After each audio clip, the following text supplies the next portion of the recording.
Nithyanandam.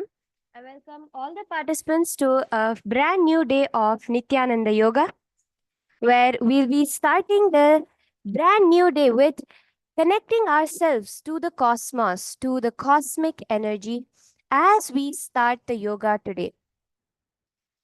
Daily in our lives, we run with different sources of energy, whether it may be food, it may be inspiration, it may be some adrenaline high. But today, we are going to connect ourselves to that cosmic energy to run ourselves on the cosmic fuel, the pure energy of the cosmos. So let us start with invoking the physical form of that energy, the supreme pontiff of Hinduism, Bhagavan Sri Nithyananda Paramashivoham, our Guru, through the Satguru Vandanam. नित्यानन्दं परमसुखदं केवलं ज्ञानमूर्तिं द्वन्द्वातीतं गगनसदृशं तत्त्वमस्यादिलक्ष्यम् एकं नित्यं विमलमचलं सर्वधी साक्षिभूतं भावातीतं त्रिगुणरहितं सद्गुरुं तं Namami. Now, let us chant the Shiva Moola mantra, the source mantra, the source sound of Bhagavan Paramashiva himself, connecting ourselves to that form. Om Ham Haum Shivaya Namaha. Om Ham Haum Shivaya Namaha. Om Ham Haum Shivaya Namaha. Om Ham Haum Shivaya Namaha. Om Ham Haum Shivaya Namaha. Om Ham Haum Shivaya Namaha. Om Ham Haum Shivaya Namaha. Om Ham Haum Shivaya Namaha. Om Ham Haum Shivaya Namaha. Om Ham Haum Shivaya Namaha. Om Ham Haum Shivaya Namaha. Now, as we get into the Nithyananda Yoga, let us do the Tattva Chamanam, the ritualistic cleansing, the ritualistic purification of the various elements in our body to make ourselves an empty vessel, a pure vessel, ready to hold the cosmic energy. Now, place your right hand in the Gokarna Mudra, like the shape of a cow's ear. And at the end of each following mantra, pour one uddharani of water onto your right palm and drink it from the base of the palm. Om Atmatattvam Shodhayami Swadha. Om Vidyatattvam Shodhayami Swadha. Om Shivatattvam Shodhayami Swadha.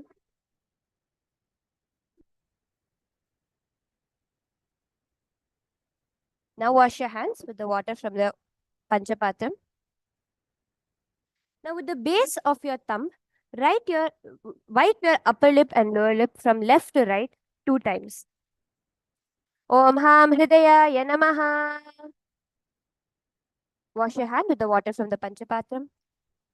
Now with your index finger, middle finger and ring finger joined together, touch above the upper lip and below the lower lip.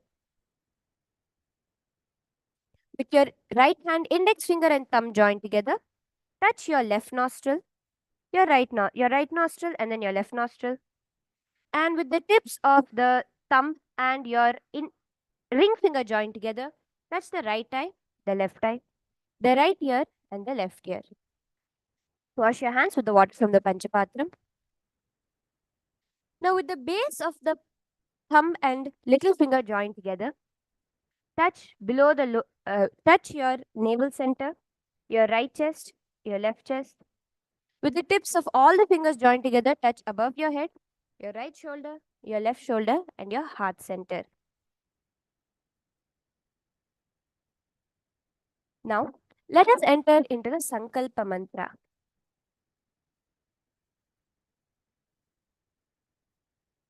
For the Sankalpa, what exactly are we doing in this Sankalpa mantra? Sankalpa is nothing but a conscious resolution, a declaration to manifest the best health, the best mental stability, the strongest limbs, and ultimately manifest the powers of Paramashiva himself. So, as we get into this Sankalpa mantra, if you do it sincerely, any intention you declare today for today will become a reality. So, I request all the viewers and participants to keep any one intention strongly within you to manifest through this happening of Nithyananda Yoga. With that, let us get into the Nithyananda Yoga sequence, the Sankalpa mantra. Placing your hands on the Sankalpa mudra, your left hand underneath with your right hand on top, placed on top of your right thigh. Hold your intention and let us start. ॐ ममोपात समस्त दुरित क्षयद्वारा भगवत् श्री नित्यानंद परमशिव प्रीत्यर्थम श्री नित्यानंदेश्वरी परमशिव शक्ति समेत श्री नित्यानंदेश्वर परमशिव प्रीत्यर्थम च शुभे शोभने मुहूर्ते अद्य ब्रह्मणः द्वितीय परार्धे श्री श्वेतवराह कल्पे वैवस्वतमन्वन्तरे अष्टाविंशतितमे नित्ययुगे प्रथमे पादे जम्बूद्वीपे भारतवर्षे भरतखण्डे मेरोः दक्षिणे पार्श्वे शकाब्धे अस्मिन् वर्तमाने व्यवहारिके प्रभवादीनां षष्ट्याः संवत्सराणां मध्ये शोभकृतनाम संवत्सरे उत्तरायणे श्रीलक्ष्मीवेङ्कटेश्वर ऋतौ कुम्भमासे कृष्णपक्षे प्रथमायां शुभतिथौ गुरुवासरयुक्तायां शुभनक्षत्र शुभयोग शुभकरण एवं गुणविशेषणविशिष्टायाम् अस्यां शुभतिथौ श्रीकैलासोन्नतद्वादशान्तश्यामलापीठारूढ श्रीमीनाक्षी सुन्दरेश्वराभिन्नस्वरूप परशिवपुत्ररत्नकुमार गुरुमन्यतुल्यावतार श्रीपार्वती स्तन्यपाणलब्धदिव्यज्ञानविश्रुत सकल निगमागमसारभूत द्राविड वेद प्रवक्तृ श्रीमत् परमशिव करुणा समधिगत मुक्तामय चतुरश्रयान गीयमान छत्र चामर श्रीचिह्न काहलादि समस्त बिरदावल्यलंकृत ज्ञान विज्ञान चक्रवर्ती सर्वजन संग सद्यो निर्वाण दीक्षा व्यापवर्ग वर्ष विश्राण जीमूत परमत कलभ केसरी शैव सिद्धांत स्थापनाचार्य श्रीराजाधिराज पांड्य महाराज गुरु क्षपण शाक्याधिमहांधकार निवारण ज्ञान भानु वीक्षणा नरहार्ह ध्वजोच्छेदन पूर्वक श्रीमत् वृषभध्वज स्थापक शैव समय कर्तृ सर्वज्ञ पीठारूढ़ श्री जगद्गुरु श्री ज्ञान संबंध देशिक स्वामी वागीश सुंदर माणिक्य वाचक स्वामीनां अवतार भूत श्री ज्ञान संबंध स्वामी पुनरुद्धृत श्यामला पीठ सर्वज्ञ पीठ तृणवत्युत्तर द्विशततम गुरु महासन्निधान कैलास परम अरुणगिरि योगीश्वर परंपरागत अरुणाचल सर्वज्ञ पीठ गुरु महासन्निधान कैलास परंपरागत कांची कैलास सर्वज्ञ पीठ त्रयस्त्रिंशदुत्तर द्विशततम गुरु महासन्निधान नित्योत्सव नित्यमंगल नित्य कल्याण नित्यरजित कैलास परंपरागत आदि कैलास नित्यानंद पीठ महासंस्थान महासिंहासन पीठ कर्तृ साक्षात् श्री परमशिव समुद्भूत कैलास परंपरागत वैवस्वतमनुक्ष्वाकु हरिश्चंद्र भगीरथ श्रीरामचंद्र शूरसेन इत्यादि अनवच्छिन्न सार्वभौम चक्रवर्ती परंपरागत चतुष्षष्टि योगिनी मंडित चतुष्षष्टि संप्रदाय प्रवर्तक अनुधर्म शासन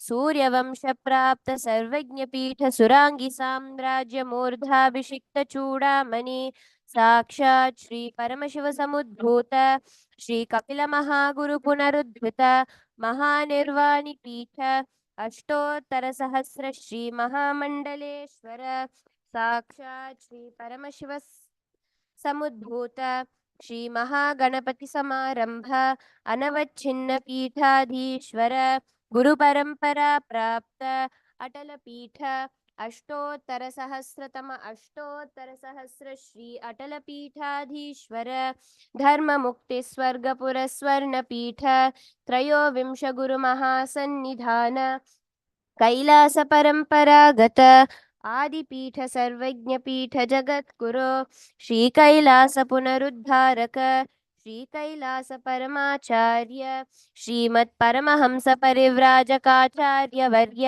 सच्चिदानंद प्रणव स्वरूप श्रोत्रिय ब्रह्मनिष्ठ श्रीमज्जगद्गुरु श्रीलश्री भगवत् श्री नित्यानंद परमशिव श्री ज्ञान संबंध देशिक परमा चार्य स्वामिनां प्रीत्यर्थं तेषां पादारविन्दयोः भक्तिसिद्ध्यर्थं गुरुकृपा कटाक्षसिद्ध्यर्थं क्षेमस्थैर्यवीर्यविजय आयुरारोग्य ऐश्वर्याणाम् अभिवृद्ध्यर्थं धर्मार्थकाममोक्षचतुर्विधफलपुरुषार्थसिद्ध्यर्थं समस्तदुरितोपशान्त्यर्थं समस्तमङ्गल अवाप्त्यर्थं भगवत् श्री नित्यानंद परमशिव प्रसादेन सकुटुम्बस्य ज्ञानवैराग्य जीवन्मुक्ति प्राप्त्यर्थं श्री सर्वदेव देवी स्वरूप भगवत् श्री नित्यानंद परमशिव अरोग दृढगात्रता सिद्ध्यर्थं परमशिव शक्ति आविष्करणार्थं च नित्यानंद योगाभ्यासं करिष्ये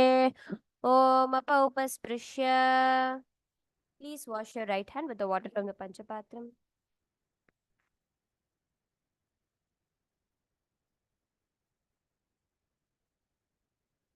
Now let us enter into the sequence of the Dvitiya Vinyasa Krama, 308 asanas.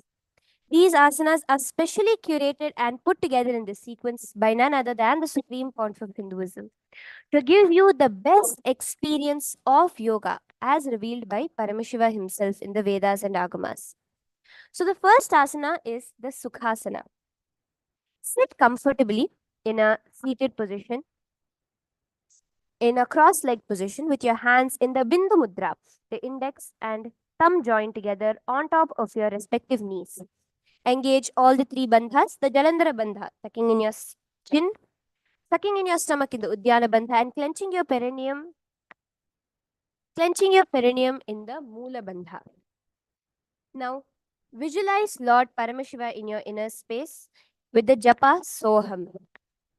तत्सुखासनमित्युक्तम् अशक्तस्तत्समाचरेत् आसनं विदितं येन जितं तेन जगत्त्रयम्. Next is the Parvatasana.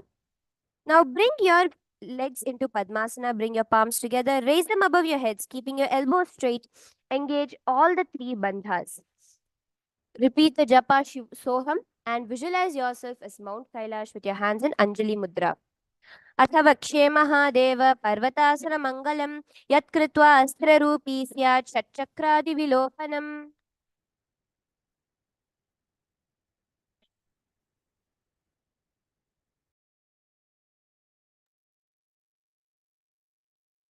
The next is the Hali Pavasana.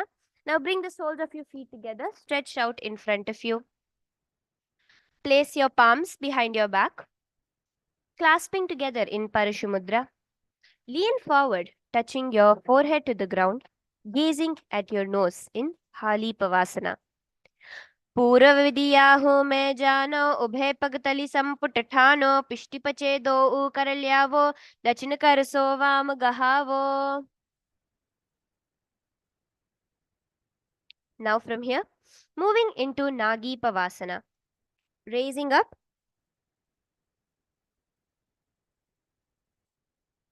Bring your hands above your head and lean forward, resting your palms cupped onto the floor. Visualize yourself as a snake, continuing to engage all the three bandhas, gazing at your nose in Nagi Pavasana. पूरभ विधि पर्यागाने नीचो हवी कहोनी फनास्यौ लगाई हाथ आगाने धरती लगावे पसारी दो हाथ की अंजूली करे.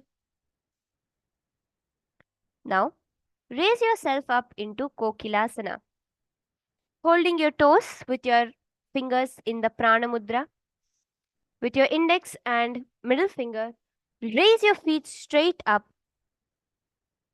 and cross it into the Padmasana position with your feet on the opposite thighs. Then lean your elbows onto the ground and tuck in your chin in Jalandhara Bandha while engaging the Udyana Bandha and Mula Bandha. Visualize yourself as a bird in Kokilasana. अथान्यथासनं वक्ष्ये येन सिद्धो भवेन्नरः अकस्माद्वायुसञ्चारं कोकिलाख्यासनेन च.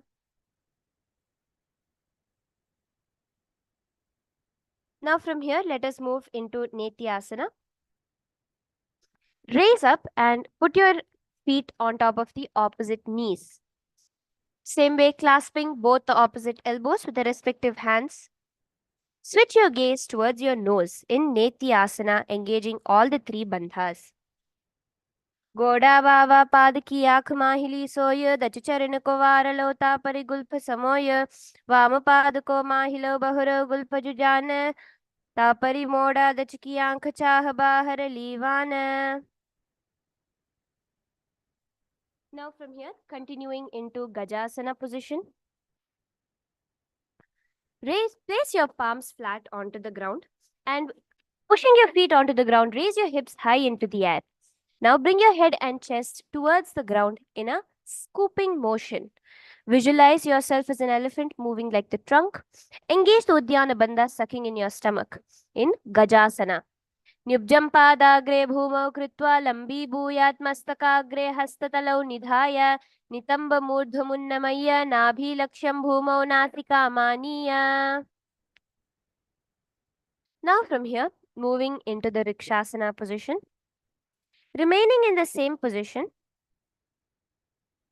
visualize yourself as a bear while alternating between lifting the heel of one foot, pressing the toes of the other foot onto the ground. Continue to engage the Udyana Bandha and the Mula Bandha. एकैकं पादमाकुञ्च्य गजासनं कुर्यात् रक्षासनं भवति. From here, continue into Vaishyasana. Raise your body up onto the tips of your toes. Standing straight, put your hands in the Hridaya Mudra. Putting the index, middle and ring fingers together and touching it to your heart center. Raise onto your toes. Visualize the supreme point of Hinduism, continuing to engage the Udyana Bandha in Vaishyasana. केशेन पादयुगलं बद्ध्वा तिष्ठेदधोमुखः अथ वैश्यावक्षे यत्कृत्वा सत्यवान् भवेत्.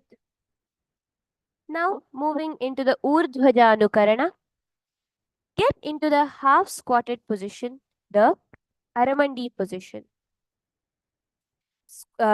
Bending your knees with your feet pointing outwards. Raise your palms opposite to your chest, parallel to your chest, elbows parallel to the ground.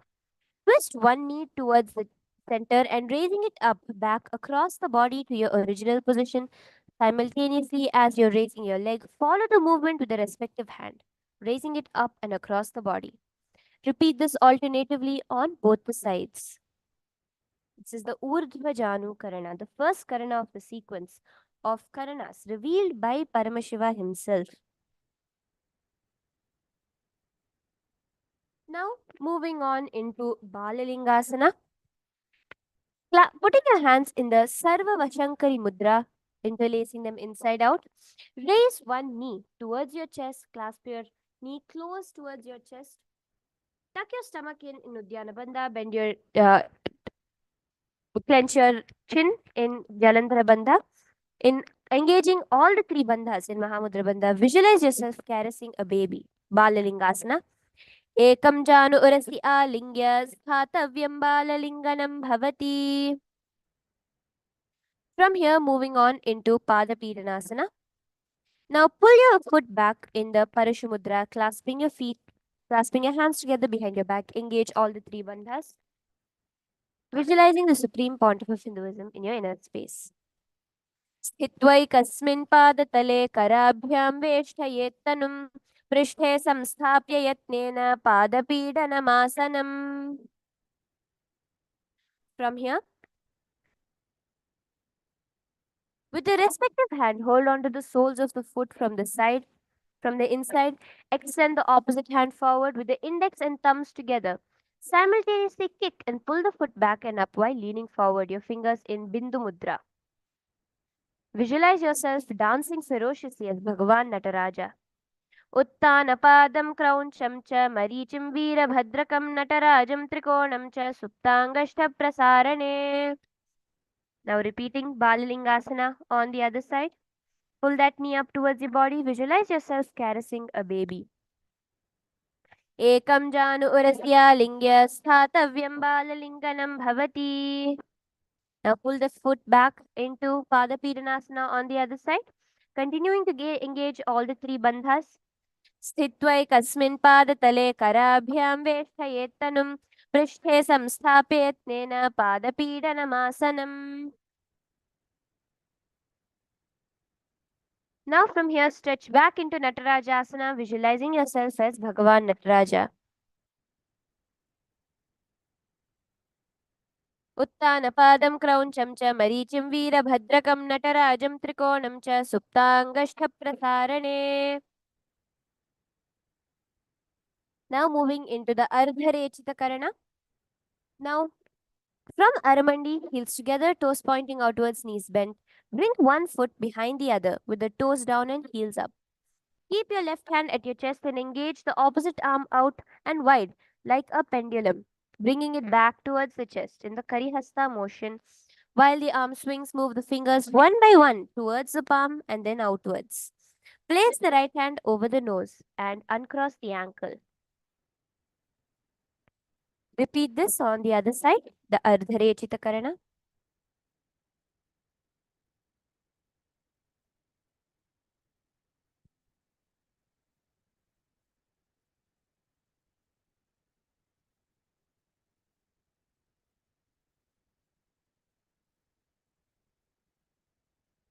Now, let us enter into a very exciting part of the Pratama Vinyasa Krama sequence, the first 108 asanas, which is the skeleton dance. Here, you will be dropping any patterns stored within your muscle memory, any habits, any bad habits, addictions that you want to drop. Use this opportunity, this initiation from Swamiji, the very ancient technique revived from Hinduism of the skeleton dance. Now close your eyes and start visualizing yourself as pure skeleton. You are just bones and start to intensely shake your body. Shake it intensely. Dance ferociously, visualizing yourself just as bones.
Yes, slowly relax. Walk back and forth on your mat.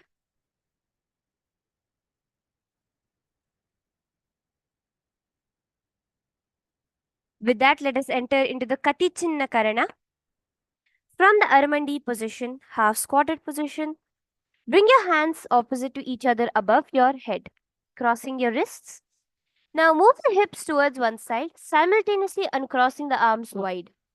Come back to the beginning position and repeat on the other side. This is the Katichinna Karana, literally meaning twisting at the waist.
So now from the Katichinna Karana, let us move on into Tadasana. Here you're going to be visualizing yourself tall like a palm tree.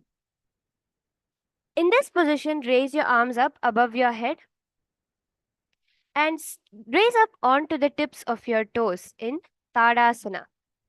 Here we'll be doing the japa of Shivoham and visualize yourself as a tall palm tree. Engage the Uddiyana Bandha sucking in your stomach. Tadasana. Mahamudra Baddha Konau Tadasana Vibhedakan Vinottanam Sada Kuryadantarvatni Patipriya. Now, turn and bend yourself down into Uttanasana. Get a nice deep stretch over there. Place your palms on the ground, trying to bring your forehead to your knees as much as possible. Engage all the three bandhas in Uttanasana. Mahamudra-baddha-konau tadasana-vibhedakan vinottanam sada kuryadantarvatni patipriya.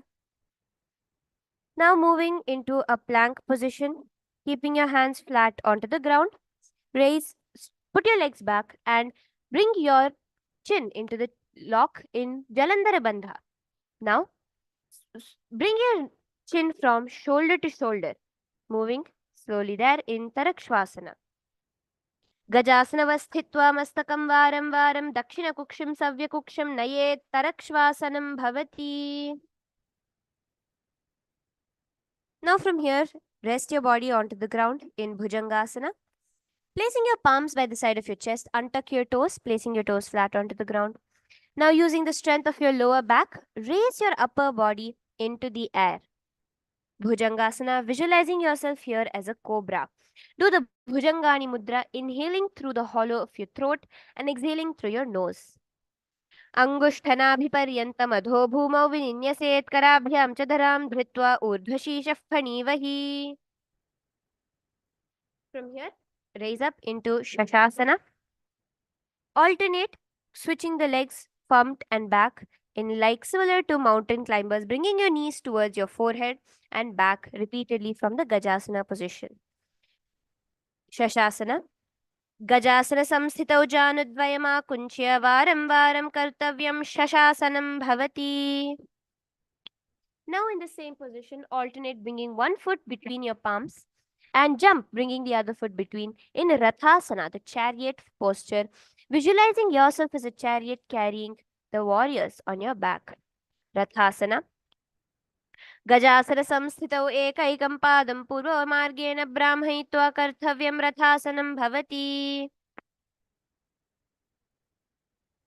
Now, stretch your body up into Virabhadrasana, keeping one foot between your palms at a 90-degree angle, the other foot pointed sideways, completely straight. Raise your hands into the air by your ears and stretch there in Virabhadrasana. Engage the Uddiyana Bandha, gaze towards your third eye, visualizing yourself as Lord Virabhadra, destroying your ego. Vasishtamata kaundinyam urdhakukkutam cha ashtavakramathotthanam mayuram setu bandhanam. Now repeat Virabhadrasana on the other side, visualizing yourself as Lord Virabhadra. Vasishtamata kaundinyam urdhakukkutam cha ashtavakramathotthanam mayuram setu bandhanam.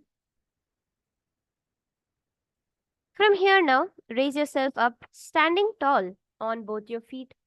Lift one feet to the inner thigh and place it there, keeping your hands in Anjali Mudra. Raise your hands above your head and visualize yourself as a tree. Vrikshasana. वामोरुमूलदेशे च याम्यं पादं निधायतो तिष्ठेत् वृक्षवद्भूमौ वृक्षासनमिदं विदुः. Now perform Garudasana by lifting one foot onto the upper thigh on the root of the thigh, visualizing yourself as Lord Garuda, the vehicle of Lord Vishnu. Place your palms in front of your chest in Anjali Mudra. Garudasana. गरुडासनमावक्ष्ये येन ध्यानं स्थिरं भवि सर्वदोषाद्विनिर्मुक्तो भवतीह महाबली. Now repeat Vrikshasana on the other side. वामोरुमूलदेशे च याम्यं पादं निधायतो तिष्ठेत् वृक्षवद्भूमौ वृक्षासनमिदं विदुः. Repeat Garudasana on the other side.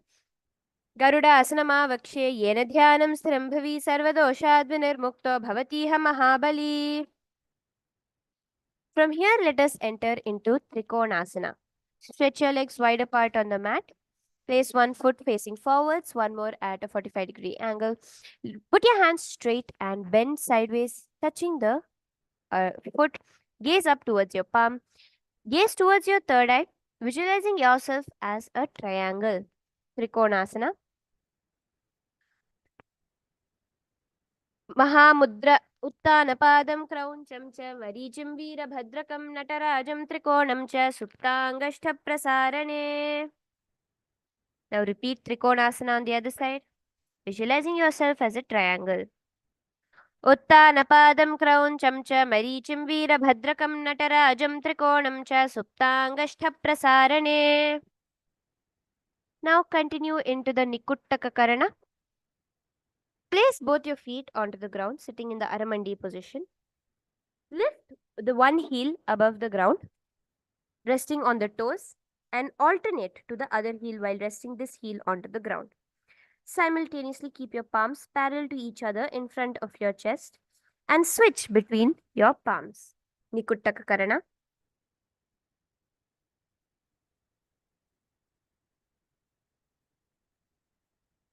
From here, let us move into Angushthasana. Visualizing the supreme point of Hinduism in your inner space, sit down onto your heels. Sit on your toes, balancing on your toes there, keeping your knees facing forward, touching, and your palms together in the Namaskara Mudra in front of your heart center. Here we'll be entering into the pranayama of Brahmari Kumbhaka, buzzing like a bee, a very powerful pranayama. Continue the japa Shivoham while engaging the Mula Bandha. Angushthasana. कबन्धासनमित्याहो गोरक्षासनमेव च अङ्गुष्ठमुष्टिकं ज्ञेयं ब्रह्मप्रासादितं तथा. Now, stretch one leg forward in Saurasana, placing your palms behind your heel. Visualizing the supreme point of Hinduism, your palms in Varamudra. Engage the Mula Bandha. Prasarya ikam padatalam samsthapya tveka padakam.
Engage all the three bandhas in Vidhunanasana.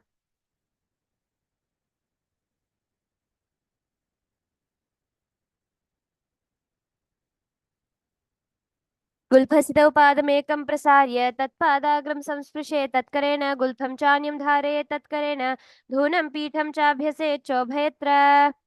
Now repeat Padapidanasana on the other side.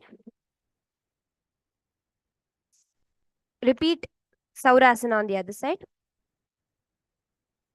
Prasarya ekam padatalam samsthapya tvekapadakam. Repeat Vidhunanasana on the other side. गुल्पस्थितौ पादमेकं प्रसार्य तत्पादाग्रं संस्पृशे तत्करेण गुल्फं चान्यं धारे तत्करेण धूनं पीठं चाभ्यसेच्चोभयत्र.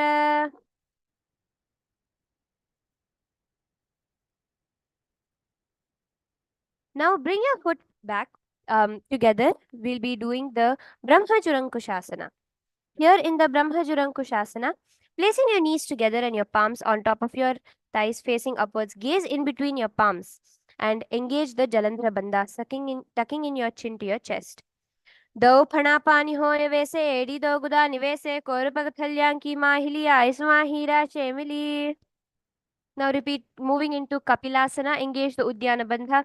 Rest your knees onto the ground, gazing towards your nose. Visualize yourself as Kapila Mahamuni. उभय पगतली समटहरावे तिनको माहिली core मिलावे. Now switch your gaze towards your third eye in Bhadra Gorakshasana. Enter into the japa Sadashivoham.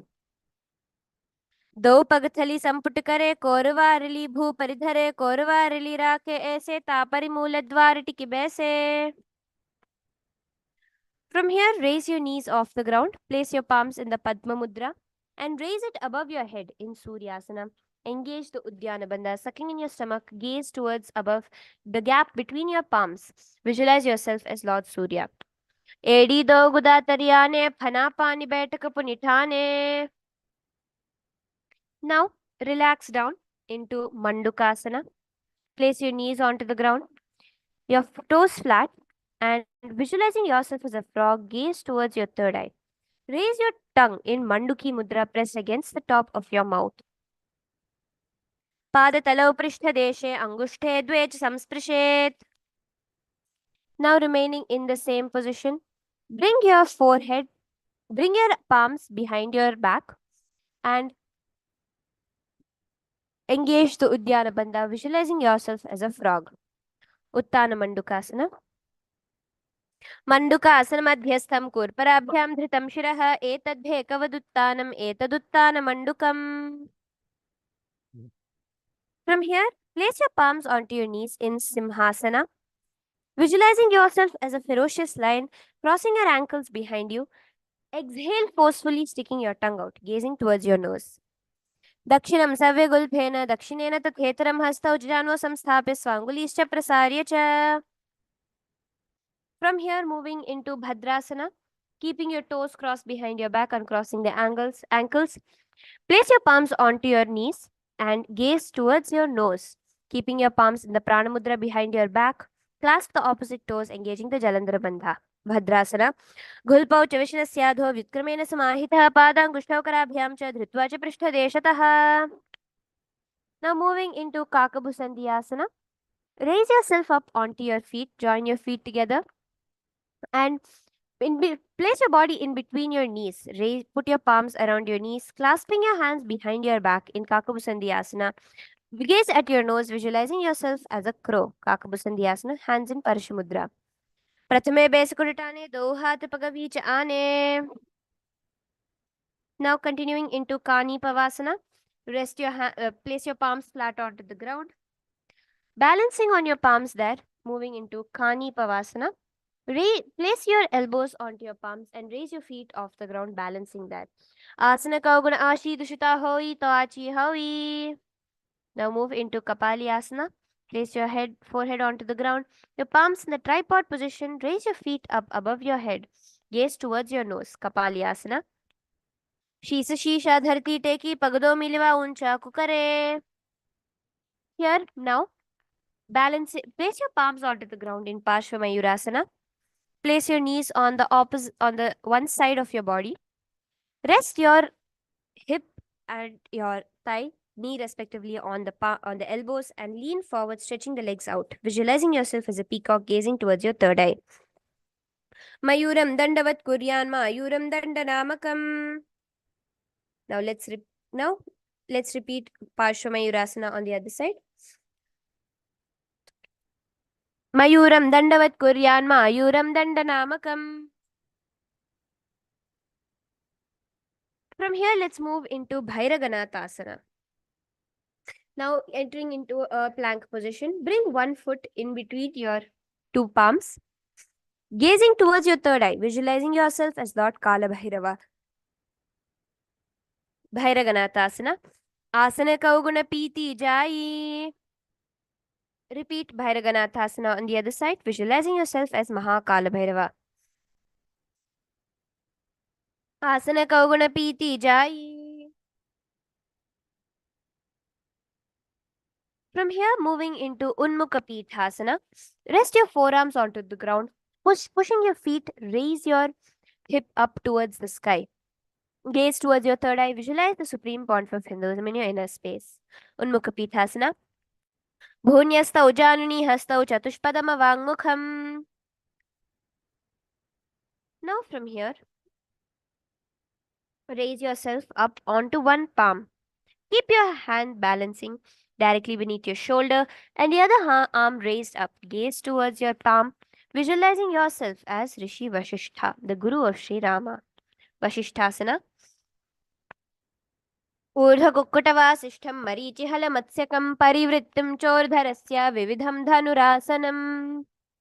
Now repeat Vasishthasana on the other side. Raise up there, balancing. ऊर्ध्वकुक्कुटवासिष्ठं मरीचिहलमत्स्यकं परिवृत्तिं चोर्धरस्य विविधं धनुरासनम्. Now, sitting down, stretching your legs out in Anjani Asana. Place your palms flat, seated upon your palms. Tuck your elbows into your body, gazing towards your nose. Engage the Jalandhara Bandha, tucking in your chin to your chest. Visualize yourself as Bhagavan Hanuman. दो करक्यूबे हथेली कोरवारली मेले भेली सो आगाने भूपरिदाशे महाने अंगुली मिलिराशे. Now, raise your palms above your head. We'll be entering into a very intense back stretching posture, the Paschimottanasana. Repeat the japa Mahasadashivoham, placing your hands in the Prana Mudra, with your index and middle finger clasp your toes. Try to bring your forehead to your knees as much as possible. Stretch your back there, engaging all the three bandhas. Janu parilalatantu paschimam tanamuchyate. Relax there. Now, remaining with your legs stretched out, bring your palms in Parashumudra behind your head in the Ugrasana position and lean forward, bringing your elbows to the ground and your forehead towards your knees, your chest towards your thighs, continuing to engage all the three bandhas. Visualize Mahakali in your inner space. स्वपानिभ्यां दृढं धृत्वा जानुपरि शिरोन्यसेत् आसनोग्रमिदं प्रोक्तं भवेदनिलदीपनम्. Now raise up there. Entering into the next asana, Marichyasana. Now lifting one foot up towards your perineum. Keep your knee facing the ceiling. Now place your body down towards the knee, wrapping your hands around the raised knee and the back, clasping your hands behind your back in Parashumudra. Engage all the three japas, trying to bring your forehead towards your knee. Visualizing yourselves as Rishi Marichi. उत्तानपादं क्रौञ्चं च मरीचिं वीरभद्रकं नटराजं त्रिकोणं च सुप्ताङ्गष्ठप्रसारणे. Now, the raised knee rested onto the ground beside your body, entering into Mahamudrasana, which gaze towards your nose and raise your hands above your body, reaching it forward, clasping your toes. Engage all the three bandhas in Mahamudra Bandha, bringing your forehead towards your knees. Mahamudrasana. डावा पग मोड़ी एड़ी माहिलव गुल्पमूल द्वार नीचे दे. Now repeat Marichyasana on the other side. Raising that knee up, engaging all the three bandhas. उत्तानपादं क्रौञ्चं च मरीचिं वीरभद्रकं नटराजं त्रिकोणं च सुप्ताङ्गष्ठप्रसारणे. Now, Rest the knee down, entering into Mahamudrasana. Gaze towards your nose. Engage all the three japas, tucking in your chin in Jalandhara Bandha, sucking in your stomach in Udyana Bandha, and clenching the perineum in Moola Bandha. Mahamudrasana. दावा की AD माहिले गुल्फमूलद्वारि नीचे दे बेसे जी मणि पगथली धरती टेकी गोडो ऊंचा उभौ राशे. Now from here, raise up. We'll be entering into Bhadrasana. Here, visualize the supreme point of Hinduism in your inner space. Keeping your feet together, your knees pointed outwards, place your hands around your feet in Bhadrasana 2. Gaze towards your third eye, engage the Mula Bandha, continuing with the Japa Mahasada-shivoham. गुल्फौत विष्णस्याद सीवन्याः पार्श्वयोक्षिपेत् पादपार्श्वे तु पाणिभ्यां दृढं बद्ध्वा सुनिश्चलम्.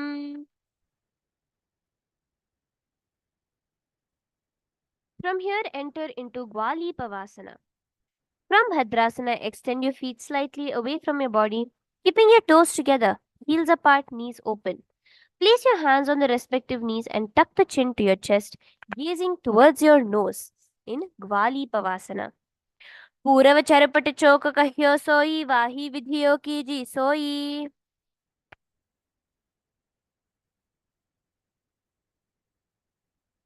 Now moving into Joniasana.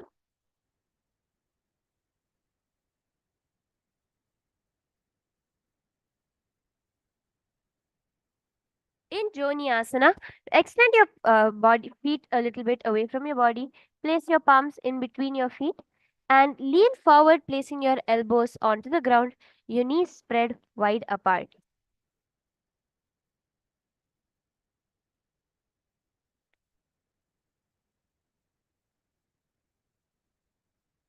Joniasana, visualizing the Yoni Mandala in your inner space. The Yoni Mandala is a representation of the divine feminine energy, the creative energy of the cosmos. Visualize that creative energy manifesting through you to manifest your reality. Joniasana. दो पगथली संपुट करे एढ़ मेढ़ के ढिंग धरे अर्ध हाथ को अंतर राशे लिलाट पगथल्याम ऊपर दाशे. From here, let's move into Midikipavasana. Stretch your palms out towards the side, flat onto the ground. Midikipavasana, gazing towards your nose. पूरभभिति परिपगथली संपुट शोल एडी मिली राशे येड्याम सुमाहिली रकानी अगुल दो आठरे लात धरती लगावे.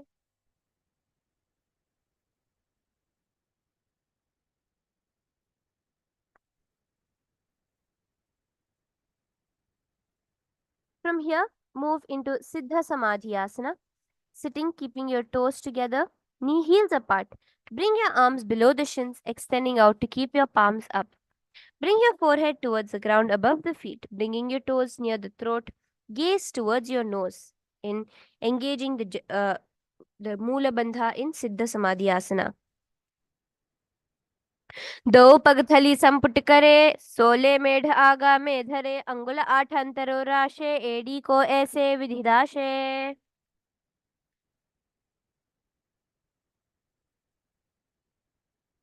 From here, moving into the Chinaki Pavasana, raise your body up, keeping your feet together and your knees apart in the side. Keep your toes together with your the soles of your feet towards the sky.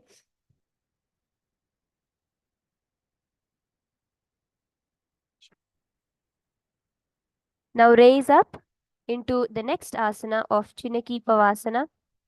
Place your toes together, your heels apart, your soles of your feet facing the sky. Place your palms underneath your feet, pressing your elbows onto your knees in Chinaki Pavasana. दो पगा की AD धरती मगिवा मेड़ लगावे पगथली माहिली कौरा अंगूठा की सदी सूढ़ जोड़े.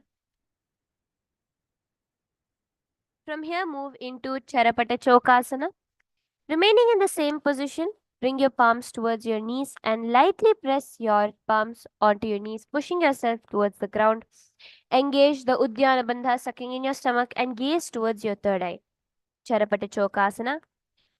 दो पगथली संपुट धरे आगा ने कर जोर पसारे गोड़ा भूसो लगता राशे हाथ दो गोड़ा परिदाशे. From here, moving into Bhairavasana. Bring your feet onto the ground. Raise the heels of your feet up towards the sky, pressing the toes onto the ground. Keep your knees placed towards the ground with your hands in Bindu Mudra, your index and ring finger, your index and thumb joined together. Engage the Uddiyana Bandha, sucking in your stomach. Gulphau Sampirya Chanyonyam Vitkramenothitam Shane Janvoppa Ashwagatau Hastau Dandavad Bhairavasanam. Now, moving into Samanasana.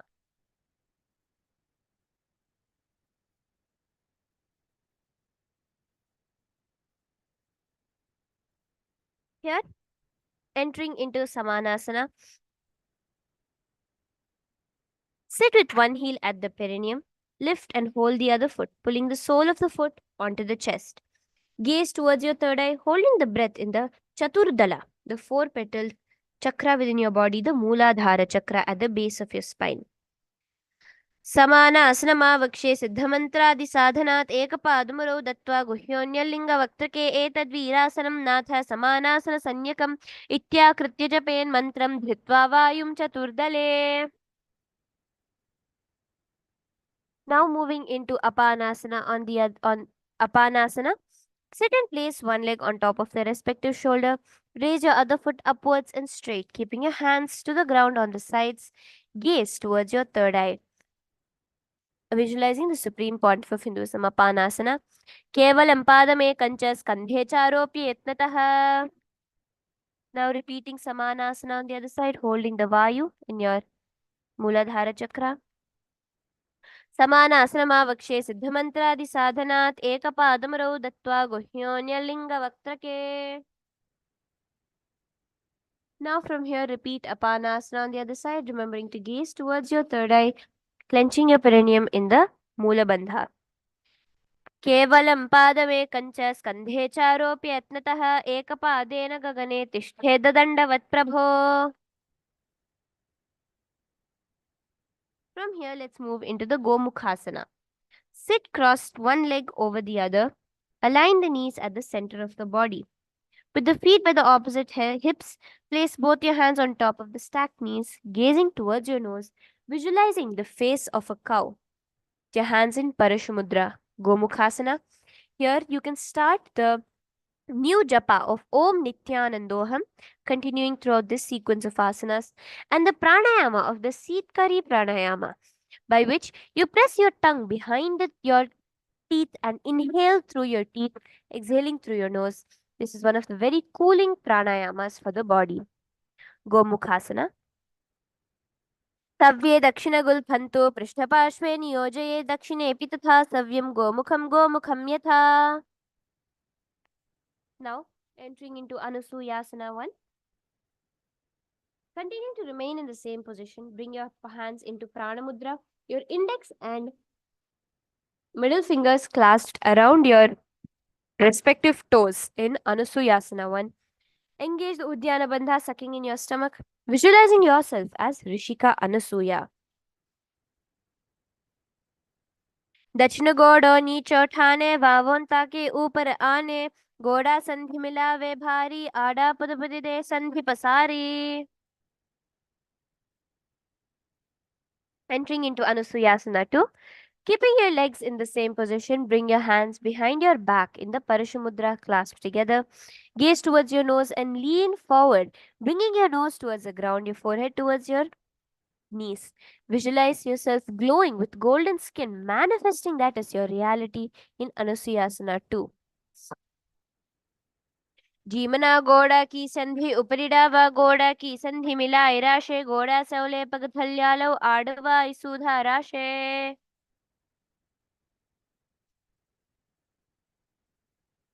From here, let's enter into Garudasana 2.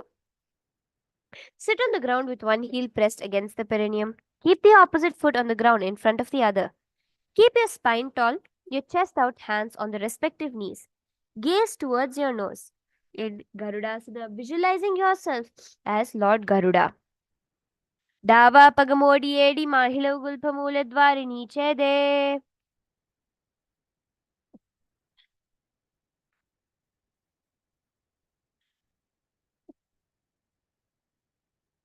Now, moving on into Naradasana. In the same position, keeping your legs in the same position, clasp your hands behind your neck in the Parashamudra. Bring the elbows outside of the raised knee. Twisting towards the side in Naradasana, gaze towards your third eye, visualizing yourself as Sage Narada. Naradasana. पिष्टि जो वाम पगथली केरी बोपरिता ही लगावे फेरी गोड़ा सुदोपनो है जोई दचपाशति राशे सोई.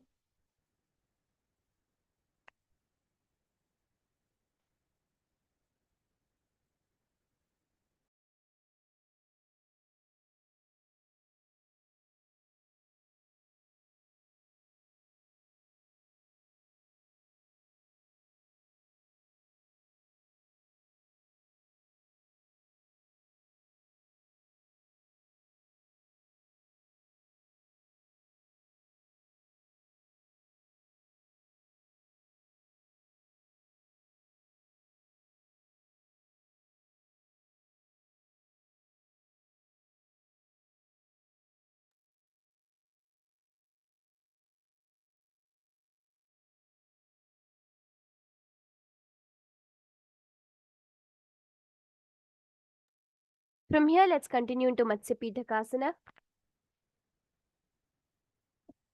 Visualizing yourself as Matsya Avatara of Bhagavan Vishnu, place one foot on the top of the opposite thigh. Wrap the respective arm around the knee, holding onto the opposite shin. Extend the opposite hand straight, holding onto the respective toe with the index and middle finger in Prana Mudra. Gaze towards your nose. Matsya Pitakasana.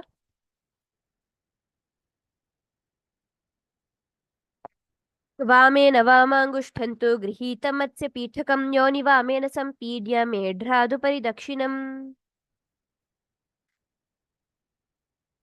Now, let's repeat the Gomukhasana on the other side. सव्ये दक्षिणगुल्फन्तु पृष्ठपार्श्वे नियोजे दक्षिणेऽपि तथा सव्यं गोमुखं गोमुखं यथा. Repeating Anusuyasana on the other side.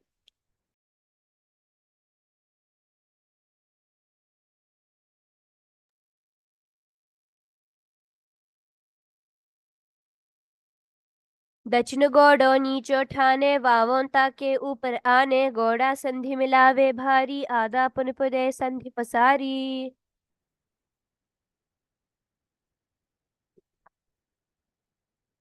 Repeat Anusuyasana 2 on the other side. जीमना गोड़ा की संधि उपरिडावा गोड़ा की संधि मिलाई राशे गोड़ा स्यौले पगथल्यालौ आडवाई सुधा राशे.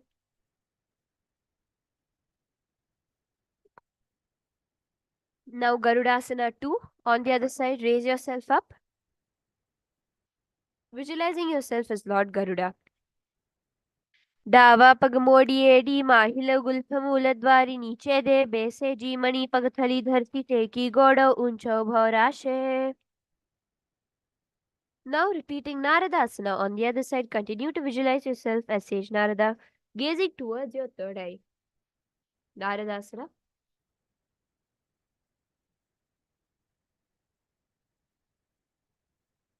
पिष्टि जो वाम पगथली केरी भूपरिता ही लगावे फेरी गोड़ा स्लोपनो है जोई दचपाशति राशे सोई.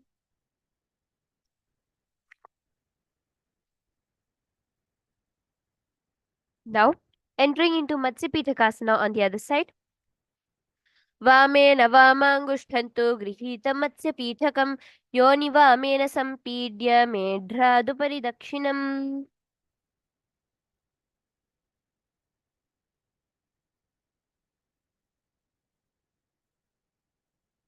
Moving into Matsyendrasana.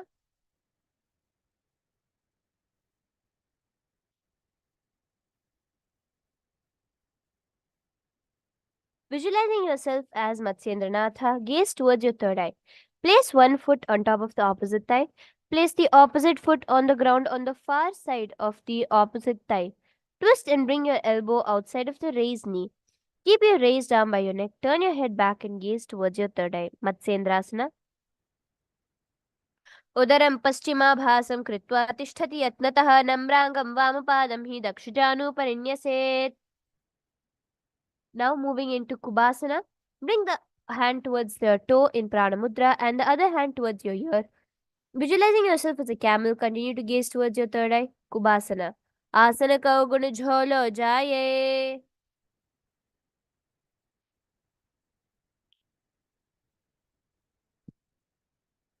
Now moving into Matsyendrasana 2. Place both your palms flat on towards the ground, remaining in the twist. Visualize the great Rishi Matsyendranath in your space while gazing towards your third eye. Matsyendrasana 2. मत्स्येन्द्रपीठं जठरप्रदीप्तिं प्रचण्डरुक्मण्डलखण्डनास्त्रम् अभ्यासतः kundalini प्रबोधं दन्दस्त्रत्वं हि ददाति पुंसाम्. Repeating Matsyendrasana 1 on the other side. Switch around, gazing towards your third eye. उदरं पश्चिमाभासं कृत्वा तिष्ठति यत्नतः नम्राङ्गं वामपादं हि दक्षजानूपरिन्यसेत्. Now switching the hands there into Kubasana. Asana Kauguna Jholo Jaye. Relaxing into Matsyendrasana 2 on the other side. Matsyendrapitham Jatarapradeeptim Prachandara Rukmandala Abhyasatah Kundalini Prabodham Dandastratvam Hidadati Pumsam. Now, from here, let us enter into a very powerful position, the Padmasana. Now, cross your feet on top of each other in Padmasana, placing the foot onto the opposite thighs. Now, gaze towards your nose, placing your palms on top of the respective knees. Visualize yourself as Bhagavan Paramashiva. Engage all the three bandhas. Padmasana. Asanam dvividham proktam padmam vadrasanam tatha urdhvorupari chedatte ubhe padatale yatha. Now making Padmasana 2. In the same position, cross your hands, clasping the opposite toes in the Prana Mudra. Continuing to gaze towards your nose, visualize yourself as Devi Parvati, the divine consort of Lord Shiva. Padmasana 2. उत्तानौ चरणौ कृत्वा उरु संस्थौ प्रयत्नतः उरु मध्ये तथोत्तानौ पाणि कृत्वा तु तादृशौ. From here, let us enter into Kukkutasana. Now, in the Padmasana position, place your palms, insert your hands in between the gap between your thighs and your calf muscles. Now, from here, place your palms flat onto the ground and raise your body up onto your palms. Visualize yourself as a rooster in Kukkutasana. पद्मासनं संस्थाप्य नानूर्वोरन्तरे करौ निवेश भूमौ वा तिष्ठेत् व्योमस्थः कुक्कुटासनः. From here, moving into Baddha Asana, placing your palms flat onto the ground, with your knees up, raised up onto your knees. Place your palms facing towards your knees. Rest your elbows on your navel center and raise your knees off the ground into a balancing Baddha Asana posture. धरामवष्टभ्यकरद्वयेन तत्कूर्परिस्थापितनाभिपार्श्वः. Now stretch your legs back in the same position into Mayurasana, visualizing yourself as a peacock. Mayurasana. अथवा क्षेमः देव मयूरासनम् उत्तमं भूमौ निपाति हस्तौ द्वौ कूर्परोपरि देहकम्. Now from here, rest flat onto the ground. Rest yourself here. Now place your palms behind your back, behind your neck in the Parashumudra clasped together. Visualizing yourself as a crocodile, face your feet outwards. अध्याशेते हृदयं निधाय भूमौ च पादौ च प्रसार्यमानौ शिरस्य धृत्वा करदण्डयुग्मे देहाग्निकारं मकरासनं तत्. From here, let us enter into Shalabhasana.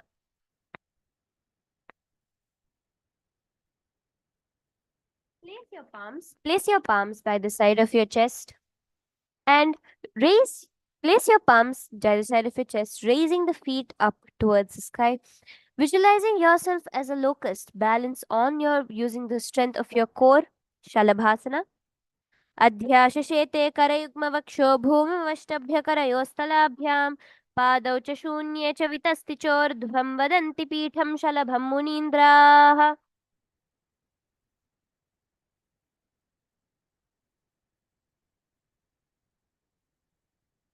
Now from here, from the Shalabhasana position, bringing your feet towards the back of your body. You use your palms clasped onto your feet, pushing your feet towards the ground by the side of your hips. Visualize yourself as a camel in Ushtrasana.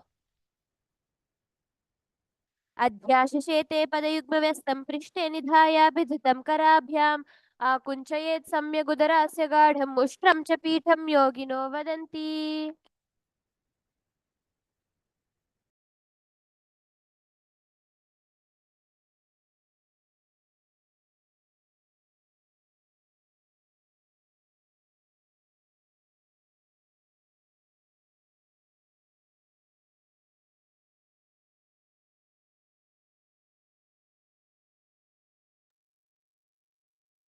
From here now, from the Ushtrasana position, now holding onto your feet inside out, stretch your back up into Dhanurasana.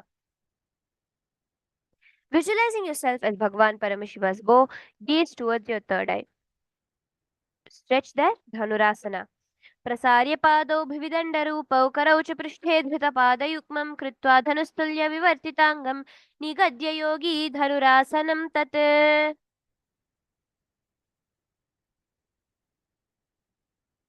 Now moving into Bhagasana, the 100th asana of our sequence. Now raise up onto your knees, sit down. On your knees, on your legs, place your palms onto your knees in Bhagasana, gazing towards the third eye, visualizing the supreme pontiff of Hinduism. उलटा मोड़ी पावदो वैसे बहरो जुगति करे एक वैसे पावन महिला गुलपजु हो कुला पाशितीला vaso. Now from here, place your head onto the ground. Your palms be clasped behind your head in the Parashamudra.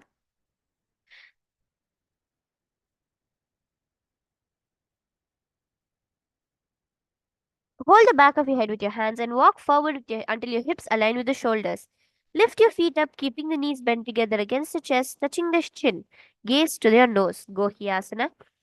दो हाथा की हते कहूनी जोई पुण्य कलाए जाने दोई पिष्टि अंगुरिया की बनी जानो ये सब ले भू ऊपर ठानो. Now from Gohyasana, raise up into Shirasasana, stretching your legs up above your head.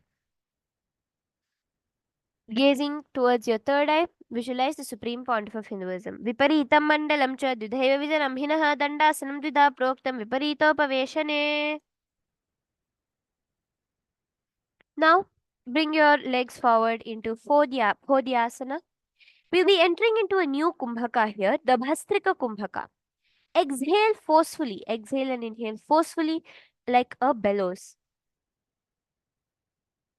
Engage the Mula Bandha in Phodyasana, entering into the new japa of Om Nithyananda Paramashivoham. Dau Hath. Keep your legs straight now with your palms behind your shin. Raise your legs up straight, trying to bring your forehead towards your knees.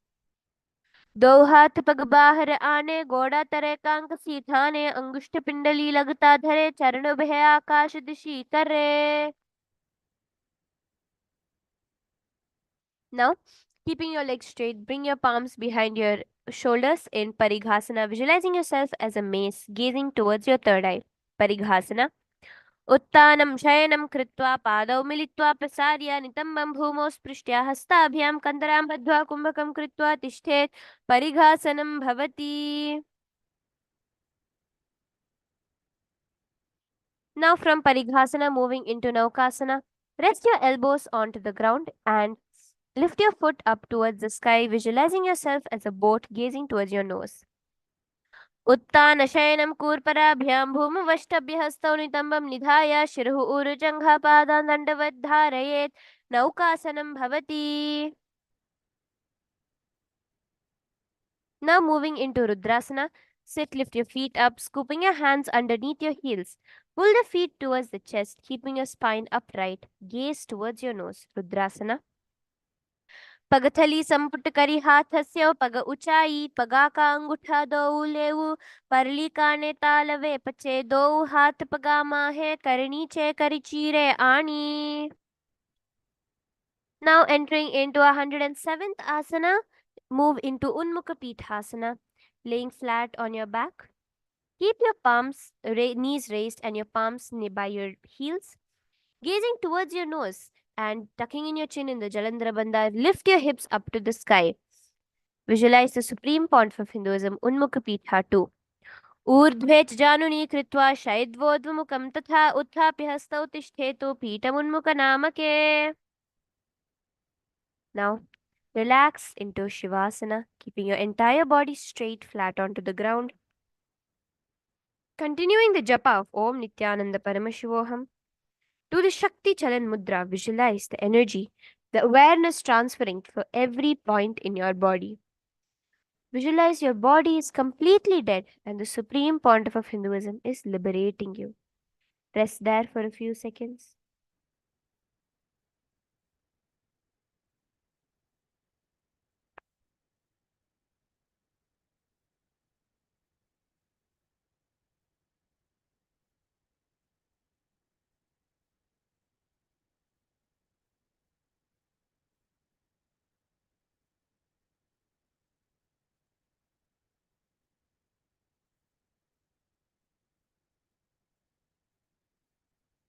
Now slowly raise up into a seated position.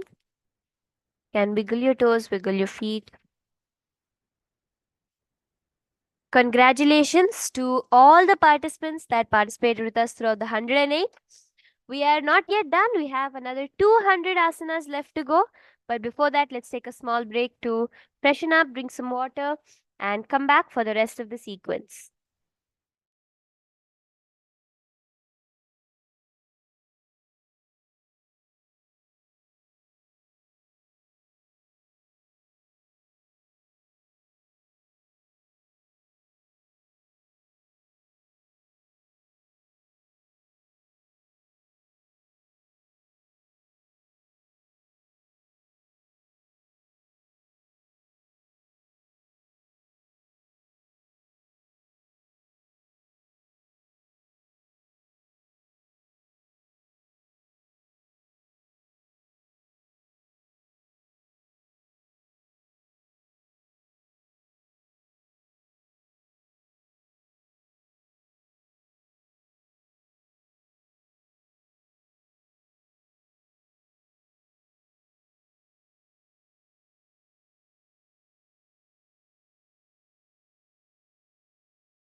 With that beautiful sequence of the Prathama Vinyasa Krama, hope all of you are freshened up.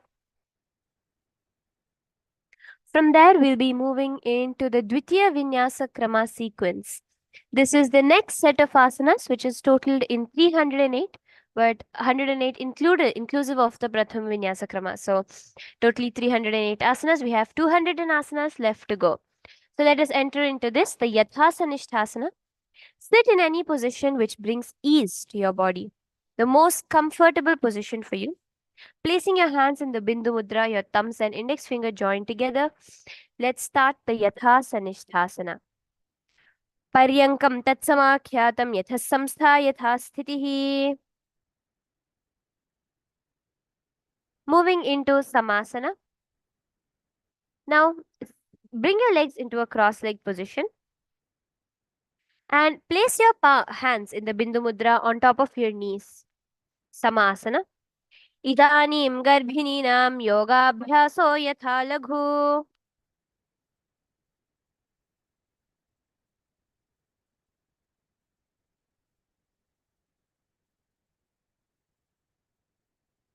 Now from here, let's move further into the Muktasana. Place the left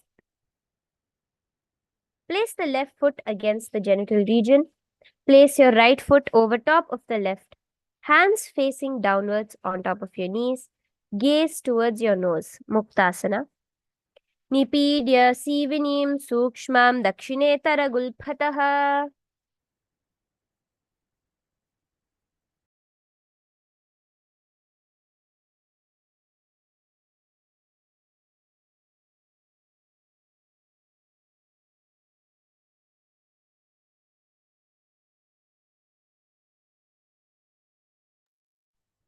Now from Muktasana, let's move ahead to the next asana.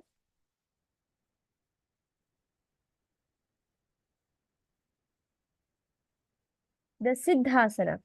Now in Siddhasana, maintaining the same position, switch your gaze towards your third eye.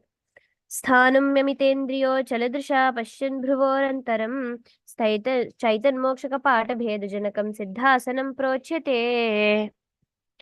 Now in Siddhasana, moving on to the next asana, Siddhyasana.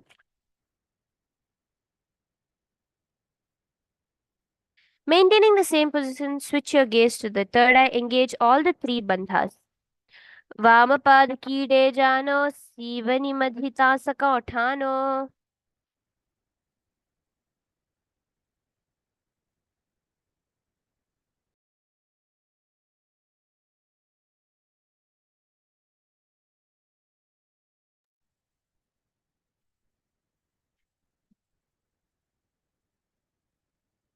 Now entering into Rudrasana 2. Keep your legs in the same position as Siddhyasana. Rotate your hands on top of your knees into Bindu Mudra. Switch your gaze to your third eye, visualizing yourself as Lord Rudra, the ferocious form of Paramashiva. Rudrasana 2. Vamacharana paridachin rakhe eke jugati asavidhidakhe.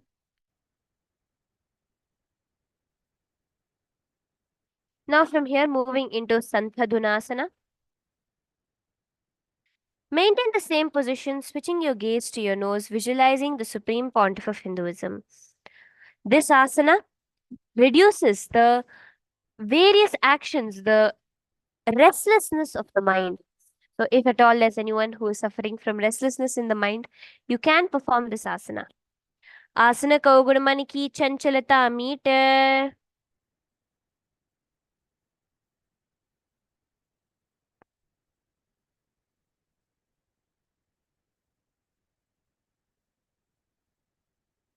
Now, moving on into Siddhasana 2. Maintain one heel on top of the other. Bring your hands to your navel, cupping one palm over the other, resembling a lotus flower. Rijukaya Samasina Siddhasanamudiritam. From here, continuing into Bandhayoni Asana. Bring your hands into the Shanmukhi Mudra, maintaining one heel on top of the other. Lift your little fingers beneath the lower lip. Ring fingers above the upper lip, middle fingers closing the nostrils, the index fingers over the eyes, and the thumbs closing the ears in Shanmukhi Mudra. This is the Bandhayoni Asana. Visualize the creative energy of the universe creating your reality. Yatra Madhye Mahadeva Bandhayonyasane Shrinao. Now from here, continuing into Virasana, place one foot on your thigh and the other foot underneath the opposite thigh. Touch your thumbs and index fingers together on top of your knees in the Bindu Mudra. एकं पादमथैकस्मिन् विन्यस्योरणि संस्थितः. Now continuing into Valmikasana. Left heel on your right side of your generative organ, the toes underneath the thigh. Raise your foot on your left leg, toes by the knees. Hands on the knees, thumb and index touching together in the Bindu Mudra. Gaze towards your third eye.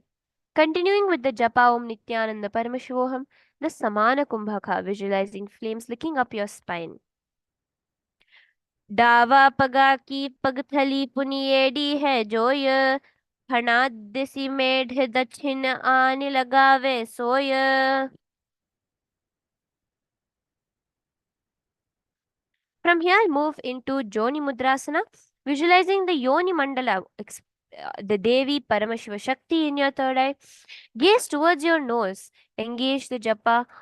Do the japa of Om Nithyananda Paramashivoham. Joni Mudrasana, switching your gaze towards your nose. बाम पाद की पगथली जाही माहिली कौरी जानी तहां धरी वैसिए उल्टा पाव जो में मोरी. Now from here, moving into Yoni Asana, switching your gaze towards your third eye, visualizing the Yoni Mandala in your inner space. Yoni Asana. Yonyasanam parvatena yogam yoga phale nilam tatkala phala lantavat khecharo yavadevatah. Now from here, move into Bhadrasana 3. Bring the soles of your feet together, holding it with both your hands. Bring both your knees towards the ground, gazing towards your nose. In Bhadrasana 3, visualizing yourself as Lord Veerabhadra, engage the Uddiyana Bandha, sucking in your stomach. गुल्फौ च विशरस्यादः सीवन्याः पार्श्वयोक्षिपेत् सव्ये गुल्फं तथा सव्ये दक्षगुल्फं तु दक्षिणे. Now from here, moving into Aghorasana. Bring the soles of the feet together at the perineum, pressing your tongue against the roof of the mouth, gaze towards your third eye. With your right hand, cover your mouth. Inhale the left nostril with the index finger and inhale through the right nostril. Close both the nostrils. Hold the breath, then inhale through the left nostril. Repeat this on the other side. Aghorasana, visualizing yourself as an Aghori of Paramashiva. पूर्व कहो भिष्ट का जोई वाही विधियों की जय सोई ईस सब अंगुरी मुख बाहरी आने मुख को फुनि संपुट करी ठाने. From here, moving into Kaneri Pavasana. In Kaneri Pavasana, bring your feet together in front of your body, your toes together with your heels apart. Place your elbows onto your heels. Rest your chin on your palms, gaze towards your nose, engaging the Uddiyana Bandha. ग्वाली पव आसन कह्यो है जैसे Yahoo जाने विधि है जैसे तैसे दो Gulf माहिला जानो उरु एड्या विची कहू निठानो. From here, moving into Parasana. Sit with your knees raised up in front of your body. Now, with your place your arms between your knees and thighs from inside to out. Take your hands and put it underneath your knees from inside to out.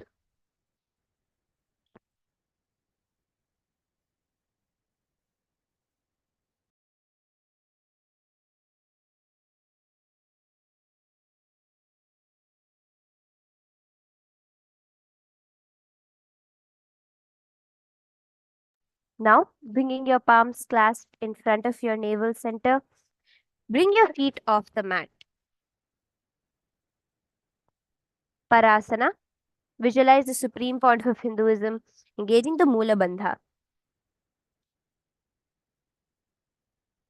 अथ पर आसन चाप्तोई प्रथम महिला जंघ जो दोई. Now, moving into Gopi Chandasana. Interlace your fingers around your feet with your soles together. Now, holding your palms above your feet, bring your feet up, resting your chin on top of your palms. Embody the state and space of a king, gazing towards your nose in Gopi Chandasana. पूरब विधि पर पगा का अंगूठा का ताखरू पराशे येडी हृदय लगावे कांकसी एडिया अंगुली परी. From here, move into Udarasana. Bring your feet towards your navel center. Your hands underneath the knees. Gaze towards your nose. दो पगथली संपुट ठाने उबे हस्त की उर्द ही ठाने. Now from Udarasana, bring your feet up towards the top of your head with your hands clasped. Visualize yourself excelling in everything, being the best in Vishishtasana. दो पगथली जोड़ी संपुट करे हाथ दो पगा बिची आने. Now from here, let's move into Bhujasana. Now, keeping your hands underneath your knees, bring your hands towards the back of your neck in Bhujasana. Visualize here yourself as a cobra. शिरासनं तु विज्ञेयं कक्षासनमतः परं ग्रीवासनं च परमं भुजासनमिहोच्यते. Now from here, let's move into Kalyanasana, maintaining the seated position with your legs up. Bring your elbows under your knees and wrap your arms around the back with your palms clasped. Gaze towards your nose in Kalyanasana, visualizing yourself as a beautiful, auspicious goddess. Kalyanasana.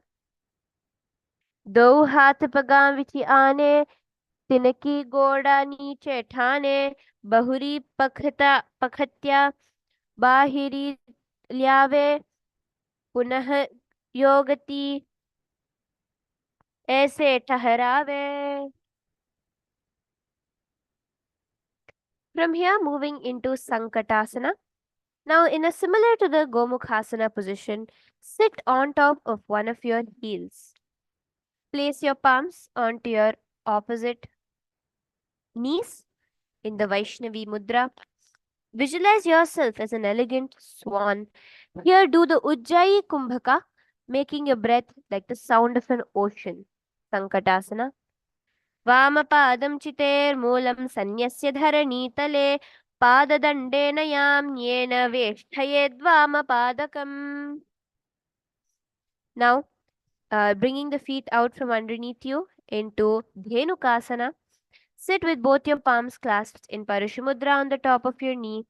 Engage the Udyana Bandha, sucking in your stomach. Visualize a cow in your inner space. Dhenukasana.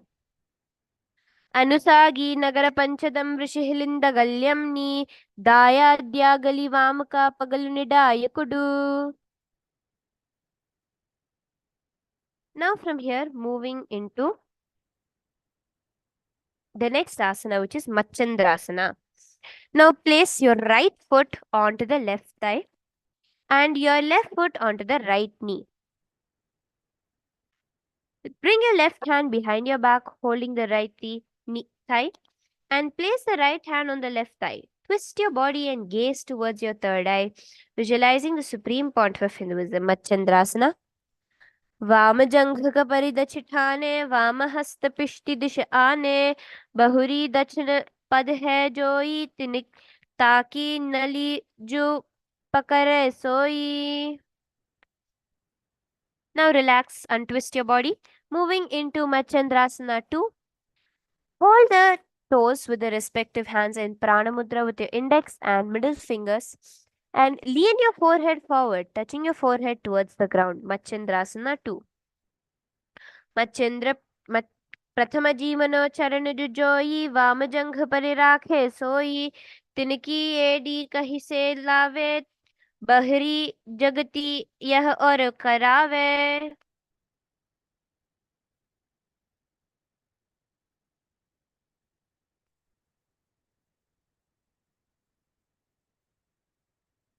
Now from here raise yourself up, moving into Guru Asana. Bring your hands together in the Samputa Mudra, one palm over the other, and clasping your fingers together, place it upon your knee. Visualize the Swamiji, the Bhagavan, supreme pontiff of Hinduism in your inner space. Engage all the three bandhas, sucking in your stomach in Udyana Bandha, clenching your perineum in Mula Bandha, and tucking in your chin in Jalandhara Bandha. उर्मूले इतरपादस्य कनिष्ठिकाप्रदेशे गुल्फां संस्थाप्य तदेव जानु इतरपादपार्ष्णि संस्थाप्य तिष्ठेत् हस्तौ सम्मीलयेत् गुरु आसनं भवति.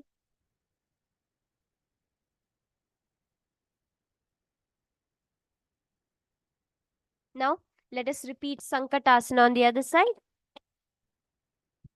Visualizing yourself as an elegant swan doing the Om Nithyananda Paramashivoham Japa. Sankatasana. वामपादं चितेर्मूलं सन्न्यस्य धरणीतले पाददण्डेन याम्येन वेष्ठयेद्वामपादकम्.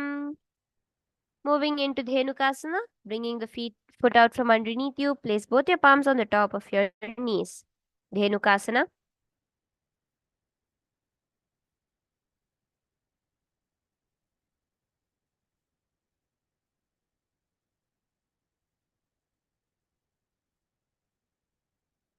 अनुसागी नगर पंचदम ऋषिहिलिंद गल्यम नी दायाद्यागली वामका पगलु निडायकुडु.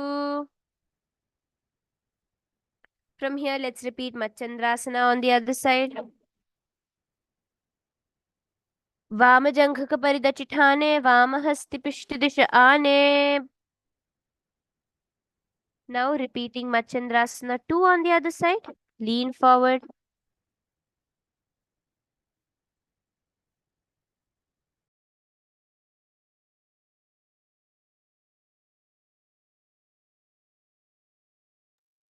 प्रथम चरण जुजोई वाम जंघ परिराखे सोई ताकि एड़ी कड़े सोलावे बहुरी जुगतिया और करावे.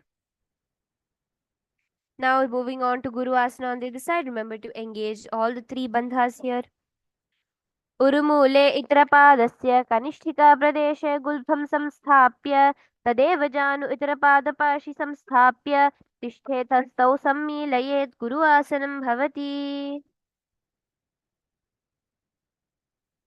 Now moving on to Pashasana. Sit with your feet flat on the ground with your knees against your chest. Hold the opposite knees with your hands, thighs together, spine straight, tongue pressed against the roof of your mouth in Pashasana. पादतले भूमौ निधाय जानुनि उरसि निधाय विपरीतहस्ताभ्याम् ऊरु सहित जङ्घा निबध्य तिष्ठेत् पाशासनं भवति.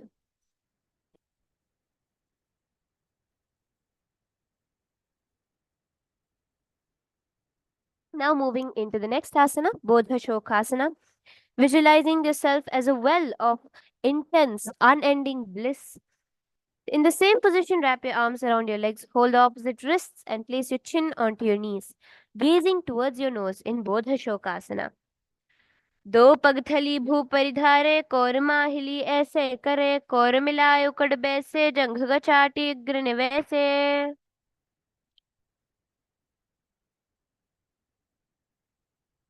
From here, moving into the next asana, Kurakatasana.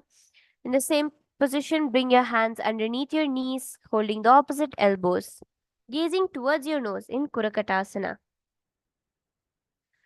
कुरकट आसन दो हाथ पग बाहर ल्यावे गोड़ा नीचे ले टहरावे आम्हा साम्हा ऐसे करे आप समाहे कहूँ नि पकारे. Now cross those ankles in Sumati Asana. Visualizing the great sage Maharishi Sumati. Gaze towards your nose in Sumati Asana. मूलद्वारी धरती परिठाने दावा पग परिदच पद आने दो दोऊ पखाती कोले आवे हाथ एक अंतर ठहरावे. Now from here, let us enter into Dandasana. Stretch your legs out in front of your body, placing your hands above your head, straight parallel to your ears, with your hands interlaced facing inside out. Engage all the three bandhas stuck in your chin in the Jalandhara bandha, sucking in your stomach in Uddiyana bandha, and engage the Mula bandha, Dandasana. इदानीं गर्भिणीनां योगाभ्यासो यथा लघु सुखप्रसवलाभाय प्रोच्यते प्राक्तने पथि. Now from here, lean forward into Arambhasana. Here you'll be doing the Nadi Shodhana Pranayama. Now with your index and middle fingers, clasp onto the respective toes, leaning forward with your forehead towards the knees in Arambhasana. दो पग मिलावे पसारे पगा का अंगूठा पकड़ी लाट गोड़ा लगावे शरीर समिराशय आसन कौगुन आरंभ की विधि उत्तर. Moving into Bhedokasana here.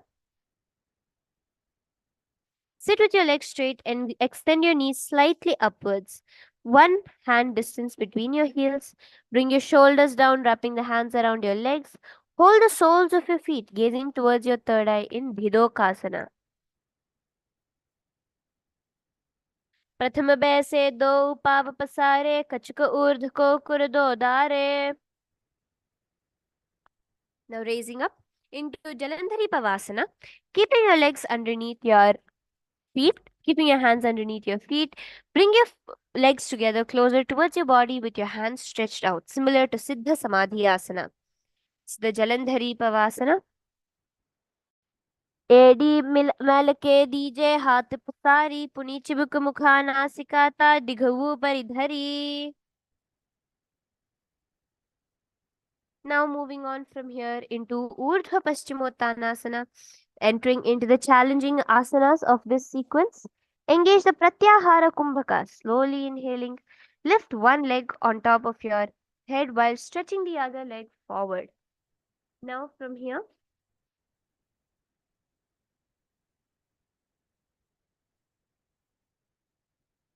lean forward down in Paschimottanasana with one leg above your head in Urdhva Paschimottanasana. पश्चिमतानवत् संस्थितं कृता एकं पादं ग्रीवायां धृत्वा तिष्ठेतु ऊर्ध्वपश्चिमतानं भवति. Now lean back, falling back into Anantasana. Gaze towards your nose. उत्तानशयनि एकैकं पायि ग्रीवायां विन्यस्य हितरहस्तेन पावाग्रं गृहीत्वा. Now turn towards your side in Ankushasana. Continuing to gaze towards your nose, feel in complete control.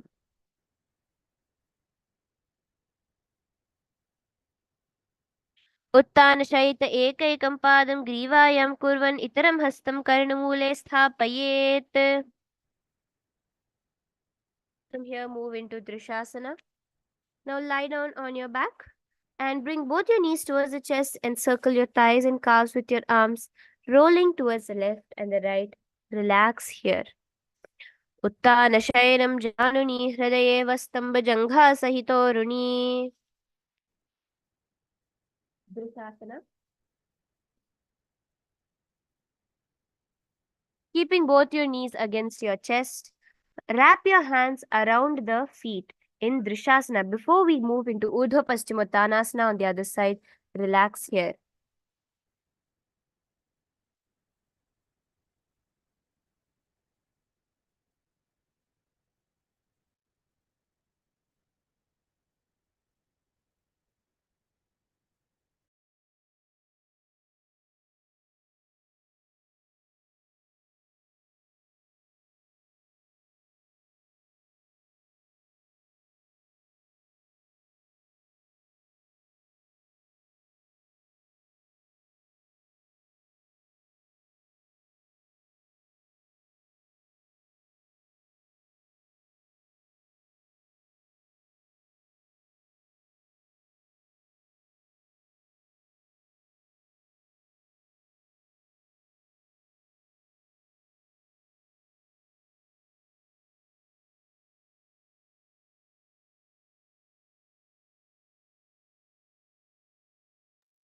Now, raise your body up into Urdhva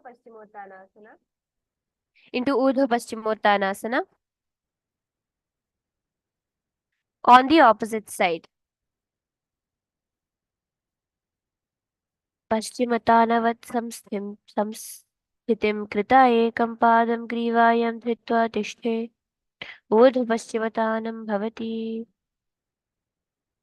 Now, moving on to Anantasana on the other side. Lean back. उत्तानशयनी एकैकं Pai ग्रीवायामिन्यस्य.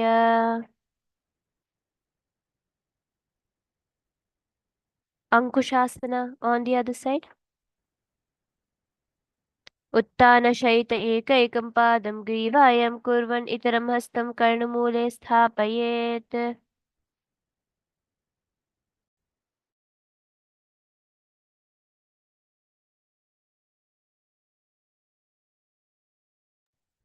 Now from here, move into Yoga Nidrasana.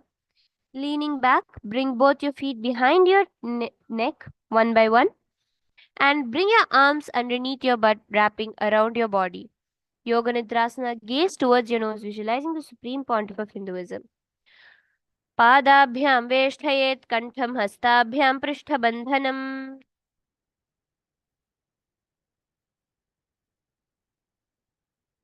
From here, let us move into Atma Ramasana, visualizing Lord Vishnu blessing you from within. Gaze towards your nose, bringing both your legs above your head. Let your hands come from within your ankles and hold the neck. Hold your neck from behind in Parashumudra. Atma Ramasana. आत्मारामासन प्रथम सूध सोवे पगुचाया गाने आने दोई पग बीची हाथ करी कहूनी की माहिली संधि में फणा अथवा पगथल्या Laka. Now from here, from Atma Ramasana, move into the next asana, which is the Kochikasana. Now lie on your back with your palms flat, facing outward with your knees pressed against your chest, feet facing the ceiling.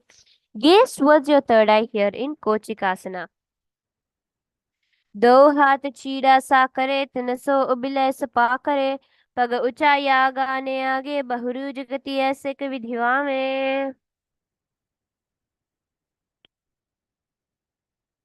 Now continue into Jatara Parivriti 1, 2 and 3. Lie on your back with your knees to your chest, your arms reached out towards your sides at shoulder level. Now for the first asana, keep one knee bent, twist and bring to the ground on the opposite side, keeping the other leg extended straight. For Jatara Parivriti 2, keep both your knees bent to one side, and then for Jatara Parivriti 3, keep both your legs straight. Your head should be in the opposite direction of your legs. परिवृत्तिः कुक्षिभागे त्रिधा हि परिकीर्तितः बद्धकोणं सुप्तकोणम् ऊर्ध्वकोणमथापि च. Now repeat Jatara Parivriti on the other side.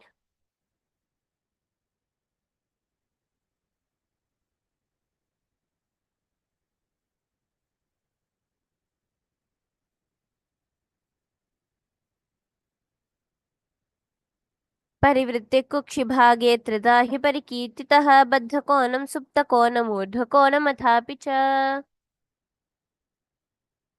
Now entering into Dvipada Pitham. Lie on your back with your knees bent. Place your feet flat onto the ground. Holding your ankles, lift your hips up. Gaze towards your nose, engaging the Jalandhara Bandha, visualizing yourself as sturdy as a bridge. प्रतिक्रियायुतं द्वन्द्वपीठः सर्वबलप्रदं गर्भिणीनादनुर्बलानामिति गार्गिजगादनु. Moving into Paryankasana. Lie on your back, place your feet flat on the mat. Bring your arms over your head, placing your hands flat on the mat with the fingers pointing towards your body. Lift your entire body up the ground, giving your back a nice stretch over there. Visualize yourself as sturdy as stone furniture. Paryankasana.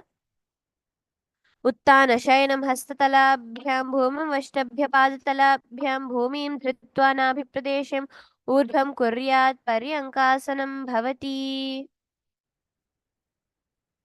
From here, now enter into Svantanasana. Rest on your back with your knees to your chest, hands on your shoulders. Move your hips in this circular motion, visualizing yourself as a playful dog lying down and rotating around. Svantanasana. शववच्छरीरं संस्थाप्य जानुनी सम्मील्य नाभौ आम्नीय हस्ताभ्यां कन्धरां बद्ध्वा भामयेत् स्वोत्तनं भवति. From here now entering into Viparita Karani, engaging the Jalandhara Bandha. Lay supine on the ground, raise your hips and legs up. Use your hands if needed for support. And then stretch your elbows and ground, hands flat onto the ground, and rotate your legs in a circular motion. Viparita Karani. Bhutale swashiro dattva khe nayeccharanadvayam. Now stop the movement of your leg, keeping your feet stretched up into the sky, palms hand on the ground, giving support. Karani viparitakhya sarvadhivyadhinashini.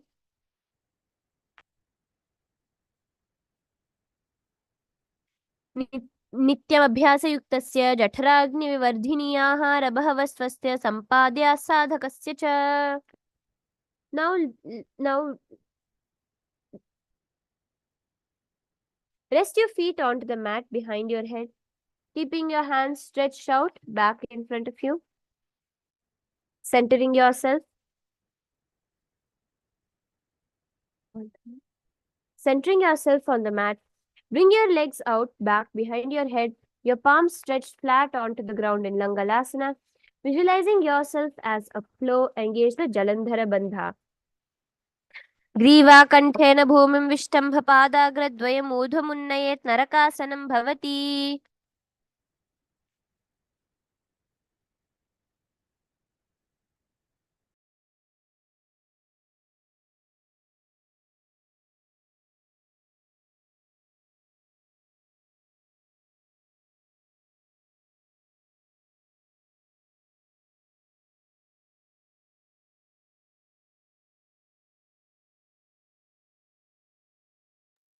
Now from Langalasana, let's move into the next asana of Shaita Paschimottanasana.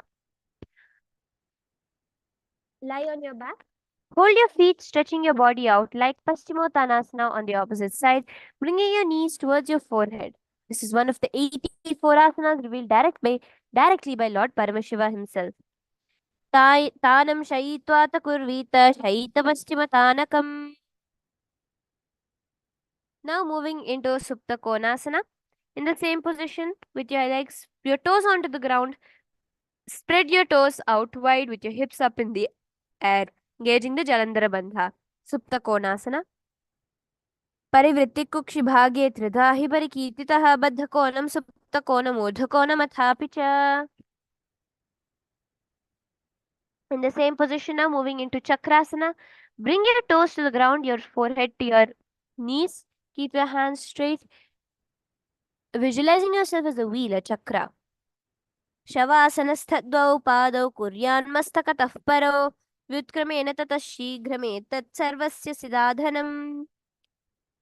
Now rest your hips back onto the ground, keeping your back completely flat.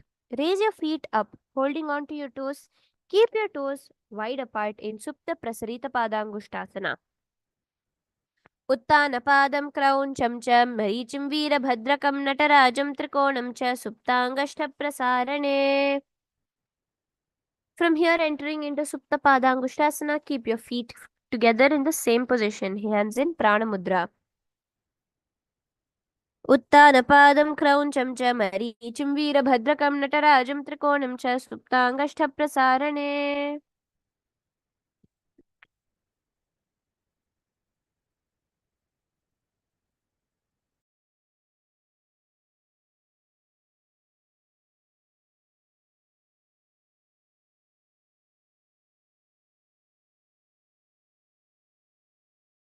Now from here, relax into Matsyasana.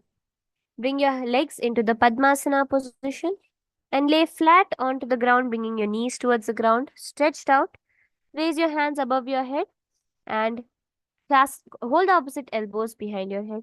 Visualizing yourself as Matsya Avatara, the fish avatar of Lord Vishnu, gaze towards your nose. Matsyasana. मुक्तपद्मासनं कृत्वा उत्तानशयनं चरेत् कूर्पराभ्यां शिरोवेष्ट्य मत्स्यासनं तु रोगः.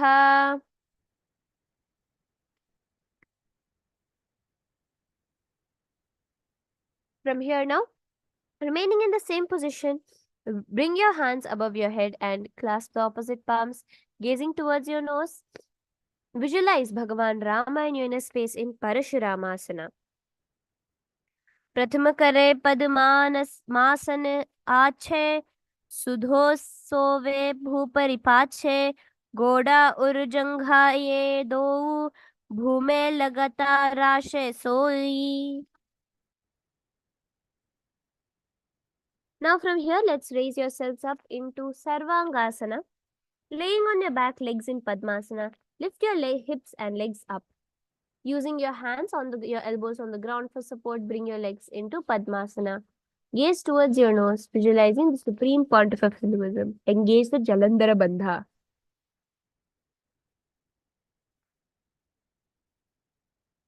अथवा क्षेत्र संक्षेपात् सर्वांगासनमुत्तमं यत्कृत्वा योग निपुनो विद्याभिः पंडितो यथा.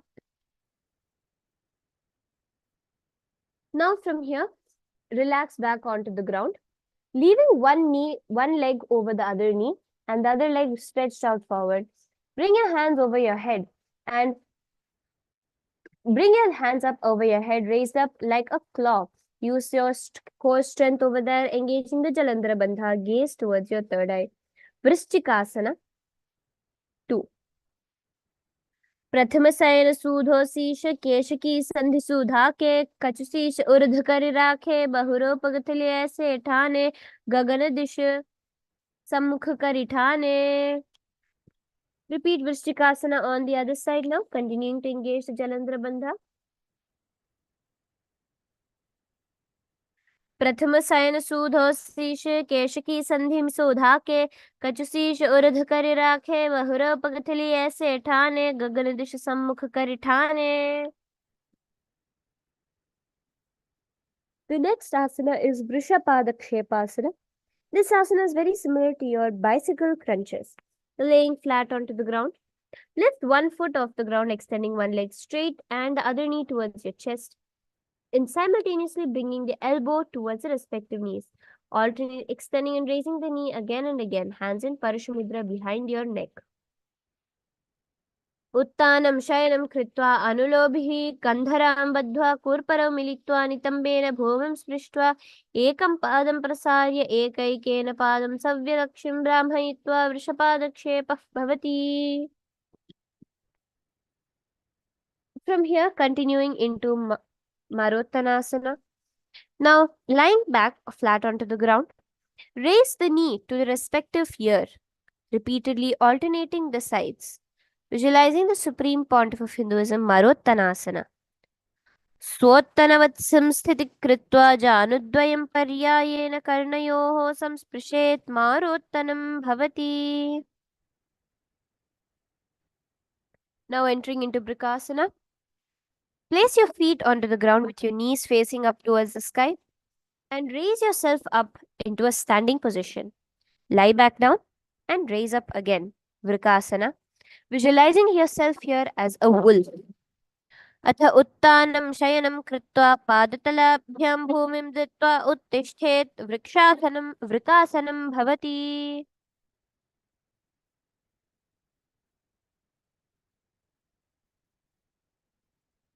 From there, entering into a very fun asana, the Luthasana, a back somersault asana. So now laying on your back, quickly throw your legs above your head, completely rolling over, finishing in a prone position. Repeat this again and again in Luthasana. उत्तानशयनं पादौ शिरलुल्लङ्घ्य भूमौ स्थापयित्वा निब्जं भूयात्. निब्जं शयनं पृष्ठं भूमौ निधाय पुनः पुनः पर्यायेन कर्तव्यं. लुठासनं भवति. Now moving into Sarathasana. Lie on your belly with your toes extended, your hands on the ground by the shoulders. Contract your lips, making a sound like a flute, whistling while inhaling.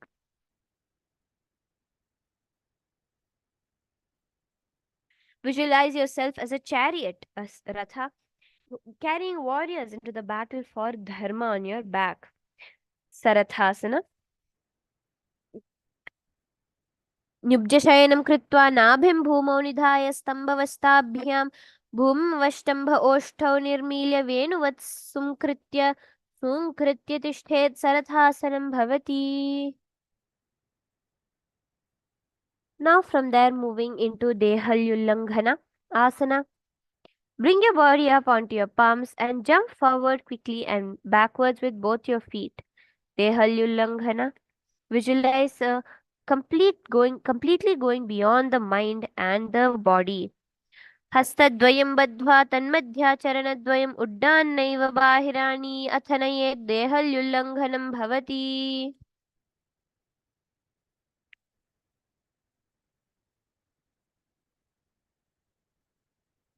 Next is the Jatyasana. Now from a standing position, bend forward placing your hands on your mat. Walk back and forth on your mat with your palms underneath your feet, visualizing yourself as a wise 60-year-old elephant, drinking as a wise 60-year-old elephant. Jatyasana. अथ जात्यासनं वक्ष्ये येन जातिस्मरो भवेत् हस्ताङ्घ्रि भूमौ च गमनागमनं ततः.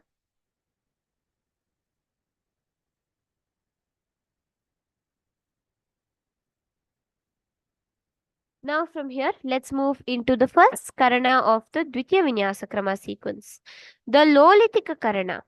Now, in a standing position, place your hands on the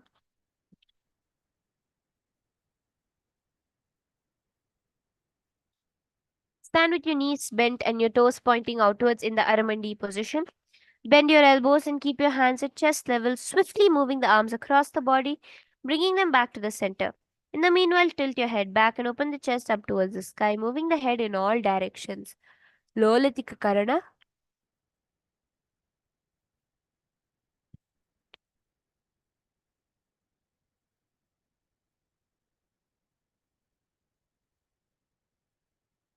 Now relax. From here, moving into Sarpasana.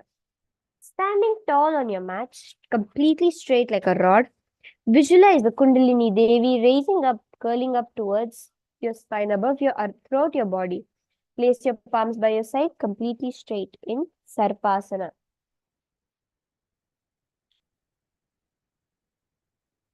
अथ सर्पासनं वक्षे वायुपानाय केवलं शरीरं दण्डवत् तिष्ठेत् रज्जुबद्धास्तु पादयोः.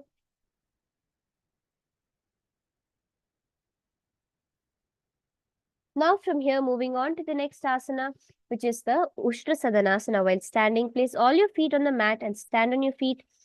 Feet on your fists, begin to move and walk like a camel, visualizing yourself as a camel.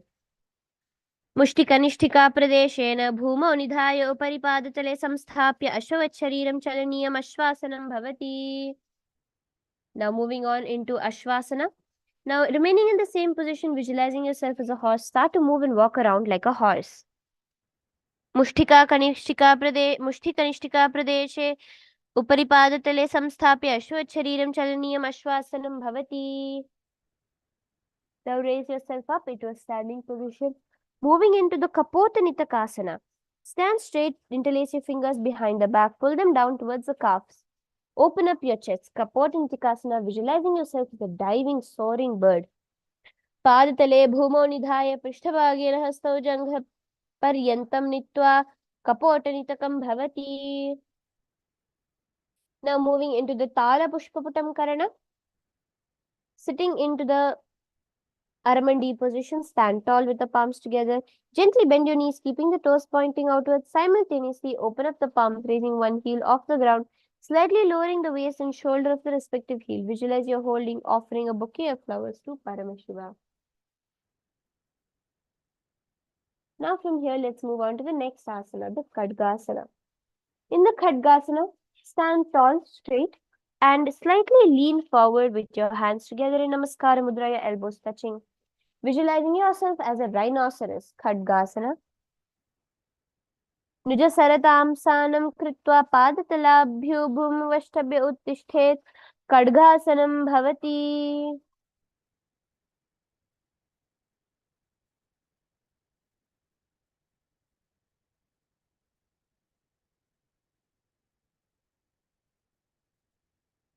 Now from here, raise your body up. Let's move into the Uttanottanam. Now stand straight and sit down and stand repeatedly. Punaf punaf uthatavyam asitavyam uti uttanottanam bhavati. From here now, jump up into Musalasana, visualizing yourself as a mace. Keep your hands above your head. Saralam sthitva ऊर्ध्वं बाहु नयेत् वारं वारम् उद्दानं कृत्वा नयेत् मुसलासनं भवति. Moving into Uchirshaka, bring one foot towards your navel center, alternate between sitting and standing. Repeat on the other side, gaze towards your nose. Uchirshaka. हस्ताद्वयेन धृत्वा तिष्ठेत् उच्चीर्षकं भवति. Now from here, let us enter into the Parshvajanukarana. Standing straight now. In the Aramandi position, stand keeping one leg slightly bent with the toes pointing to the side. Bend, lift the opposite knee towards your chest, letting your toes face downwards. Keep your arms holding the knees with the hand pointing outwards and closed into a fist. Move the opposite hand down towards the top of the thigh, wrist twisted, fingers pointing towards the center of the body in Parshvajanukarana. From here, entering into a very challenging asana, the Tandavasana. This is like a pistol squat. So now, standing tall, raise one leg up and sit and stand keeping the legs raised with your palms by your sides in Tandavasana. Visualize yourself doing the ferocious Tandava, Mahatandava of Bhagavan Paramashiva. Ekena padena sthatavyam Tandavasanam bhavati.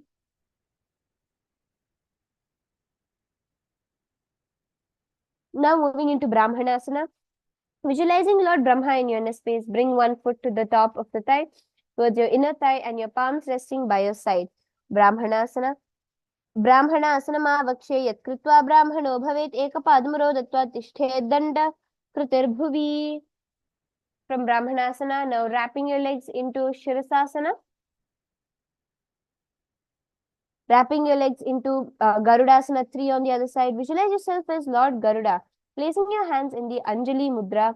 Now, Garudasana. Uttana Kurmapithai cha Saimham Garudameva cha Vatayanam Gomukham cha Bharadwajam Trivikramam.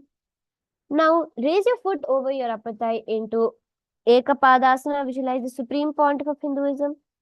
Dakshangrim Vamapadasya Janghopari Nidhaya cha Divyah Panim Janu Pashva Sprishet Kumitaranghrina. Now moving on to Dhruvasana. Now stand on right leg holding the big toe of the left foot, straighten it out to your side. Rotate your body quickly on the standing leg. In Dhruvasana, visualizing yourself as the North Pole Star, the Dhruva Nakshatram. Ekena hastena dandarupasya ekasya padasyagram dhritva itra padatam bhumau nidhaya tvarayana brahmanam kartavyam Dhruvasanam bhavati. Now, let us move into Trivikramasana, the last asana of this sequence in this set of asanas. Now, visualizing Lord Paramashiva, we're taking 3 steps that took over the whole world in the form of Vamanavatara. Stand on the right leg, lift your left foot behind your neck, standing tall. Alternate between sitting and standing, Trivikramasana. Ekena padena sthatavyam uthatavyam Tandavasanam bhavati. Grivayam padam samsthapya sthatavyam uthatavyam Trivikramasana bhavati. Now repeat the Parshvajanukarana on the other side.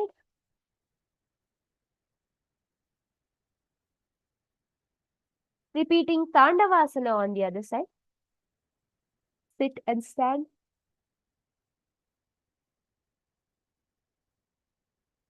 From here, bring your foot to your inner thigh into Brahmanasana. Visualize Lord Brahma over here.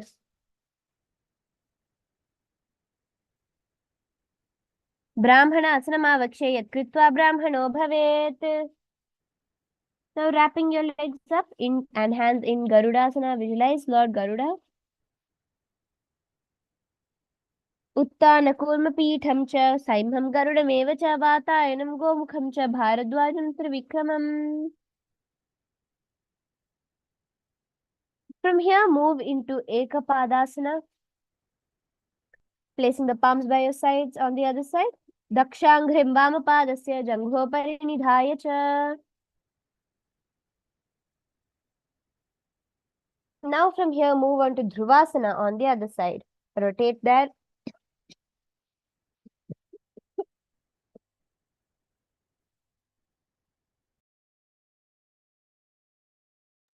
Sorry for that. Continue with Dhruvasana on the other side. एकेन हस्तेन दण्डरूपस्य एकस्य पादास्याग्रं धृत्वा इतर पादतलं भूमौ निधाय त्वराय भ्रमणं कर्तव्यं ध्रुवासनं भवति. Repeat the awesome Trivikramasana also on the other side. एकेन पाद स्थातव्यम् उत्थातव्यं त्रिविक्रमासनं भवति.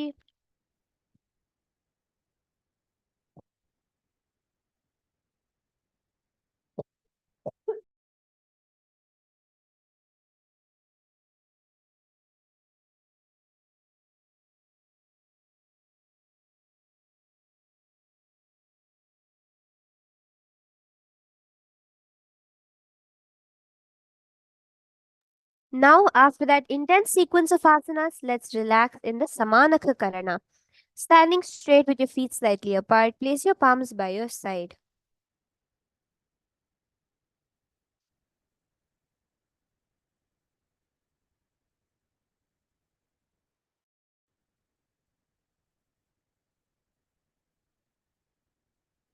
Now, sit down into the Gorakanjali Asana position. Stand, bend forward, bringing both your hands underneath your knees, making a finger lock. Sit in a squatting position and let your finger lock touch the navel. Gorakanjali Asana. Visualize the Rishi Gorakhanatha, the founder of the Natha Yoga Sampradaya. Gorakanjali Asana. प्रथमं हि उभे होय बहुरी नीच पुनि होवे दो कर दो जंघ मधिरी के विध भोचे. From there, moving into Kanchyasana, visualizing the supreme point of Hinduism, wrap your hands around your ankles and hold on to your ankles. Kanchyasana. ऊर्मध्याधस्थौ निवेश्य नितम्बं धृत्वा पादतलाभ्यां भूमवष्टभ्यतिष्ठेत् काञ्च्यासनं भवति. From here, entering into Bhairavasana, turn towards your side, stretch your hands behind your back, clasping it, balancing on just your heels. Visualize Bhagavan Kala Bhairava, the Lord of Time in your inner space, hands in Parashamudra, gazing towards your navel center. Bhairavasana.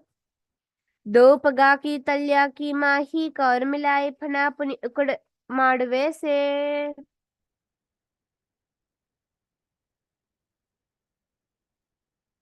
We are on our 211th asana of the sequence, Varaha Asana now. Now visualizing the boar avatar of Bhagavan Vishnu, Varaha Avatara, keep your knees together and place your hands behind your back on the opposite shoulder blades. In Anjali Mudra, gazing towards your nose, Varahasana. पगथली की माहिली core मिलाई फनापान उकड़ बैसे एढ़ी मूल द्वार नीचे राशे जांघ छिद्र अंगुल चार यंत्र. From here, moving on to Pripithasana. Now, bringing your legs parallel to the ground, your knee parallel to your knees. Place your hands near your feet, flat in the Prana Mudra, holding on to your toes. Visualize the supreme point of Hinduism in Pripithasana.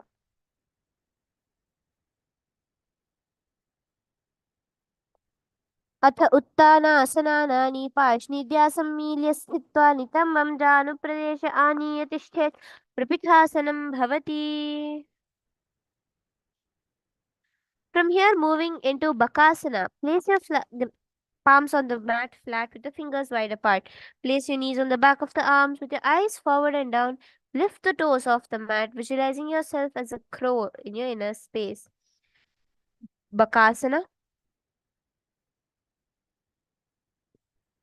हस्ताभ्याम् अमनिवनष्टम्भस् जानुद्वयं नाभौ सम्मील्य जङ्घारुणि संस्थापितिष्ठेत् वकासनं भवति. Now from here, bringing your forehead towards the ground, raising your feet up towards the sky in Shashtanga Kapaliyasana. Gaze towards your nose. Asana Kauguna Kapala Acha Hoi. Now moving into Guptasana. Sit with your knees onto the ground, your hands on your knees. Rejoice, knowing that you're sitting in the secret seat with Paramashiva and Guru.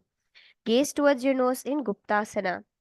Janurvo Rantare Pado Kritva Pado Cha Gopayet. From here, move into Vrikshasana 2. Raising yourself up into the handstand position with your palms flat onto the ground. सप्तचक्रक्षालनाय वृक्षासनविशेषकाञ्जननेन्द्रियदार्ढ्याय कोनभेनान् समभ्यसेत्. Remaining in the same position, gaze towards your third eye. Shibhuasana.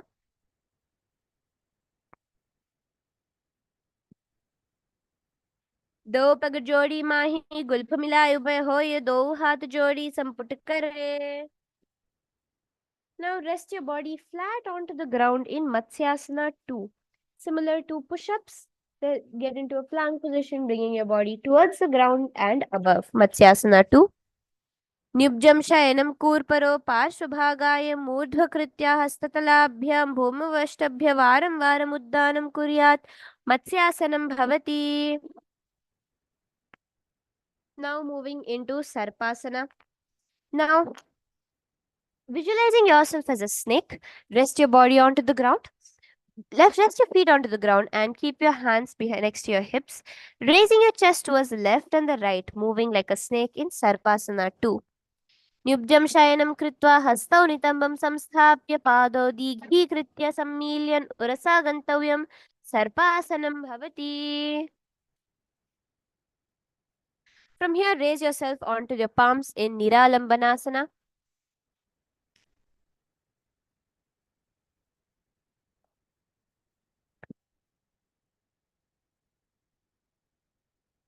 Now in Niralambasana, visualize yourself completely being supported with your hands in Padma Mudra, legs straight, toes pointed together. Karabhyam pankajam kritva tishthet kurparaya sudhihi. Now moving on to Chatrasana. Lie on your stomach, placing your hands flat on the mat in front of you. Straighten your arms, bend your knees, bringing your feet towards your upper back. Lift up the head and chest, visualizing yourself as an umbrella protecting the Guru from the sun rays. Chatrasana. अर्ध्यासनवस्थित्वा हस्ततलाभ्यां भूमिमष्टभ्यमुन्यात् Chatrasanam bhavati. Now from Chatrasana moving into Vajrasana, sit onto your heels, bringing your palms facing forward and place your forehead onto the mat. Visualize yourself as a weapon of indestructibility, the Vajra of Indra. Vajrasana, gaze towards your nose in this asana. As you manifest this asana, you will actually start seeing how the indestructibility becomes your very expression and as you lived it in your very own life. Vajrasana.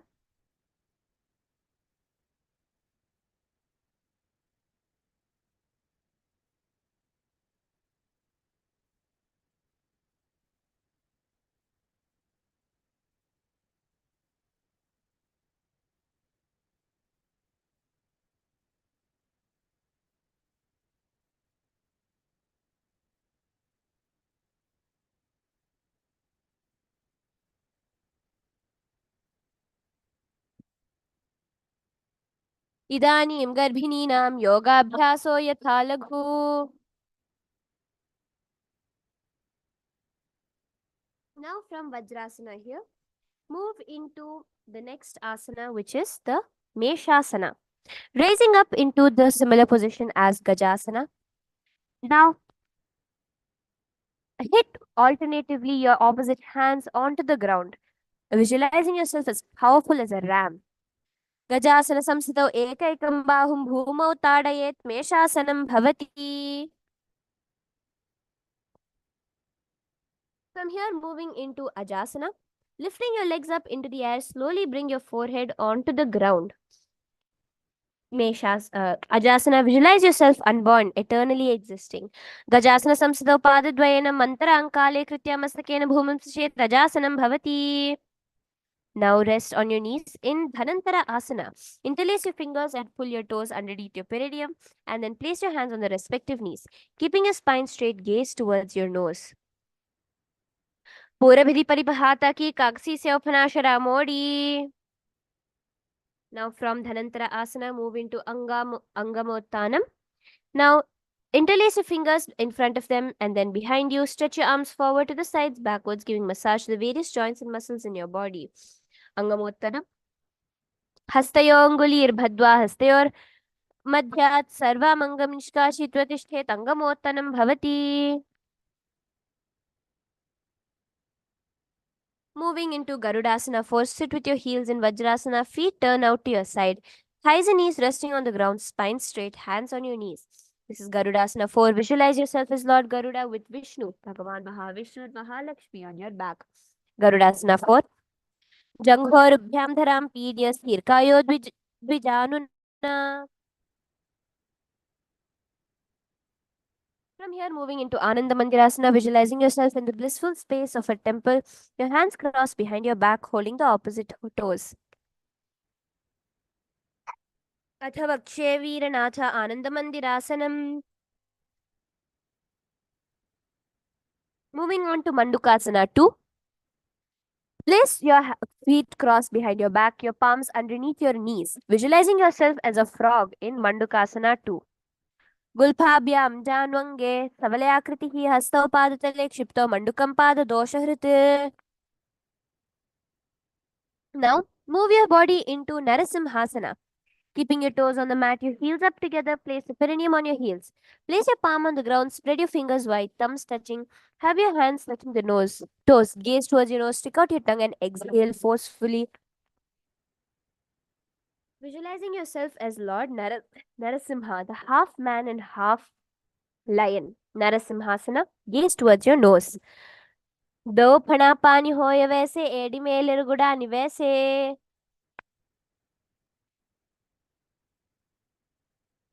Now from Narasimhasana, moving into Bhishtrakasana. Visualizing yourself as a beautiful, auspicious goddess, gaze towards your nose, bringing your hands underneath your mouth and your face, hands covering your mouth, leaving your legs in the same position. Do paganki edi joy goda panavamo puni hoyi.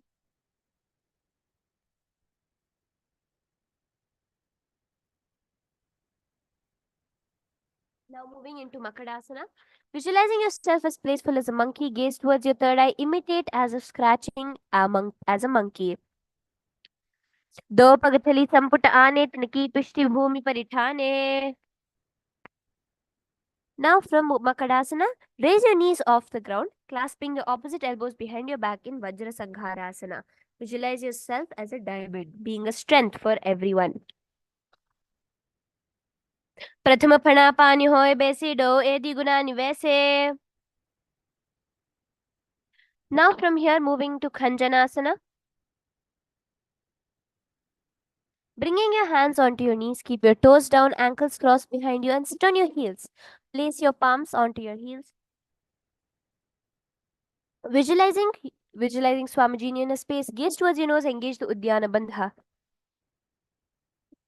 Resting your toes down.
Sorry for the technical glitch.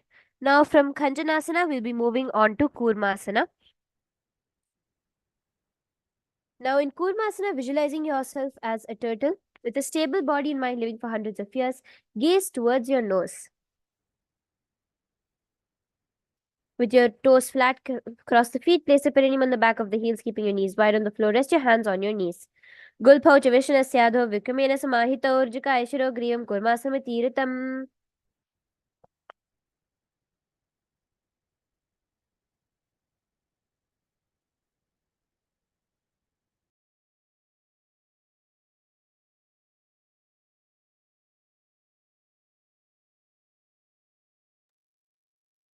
Now continuing from Kurmasana.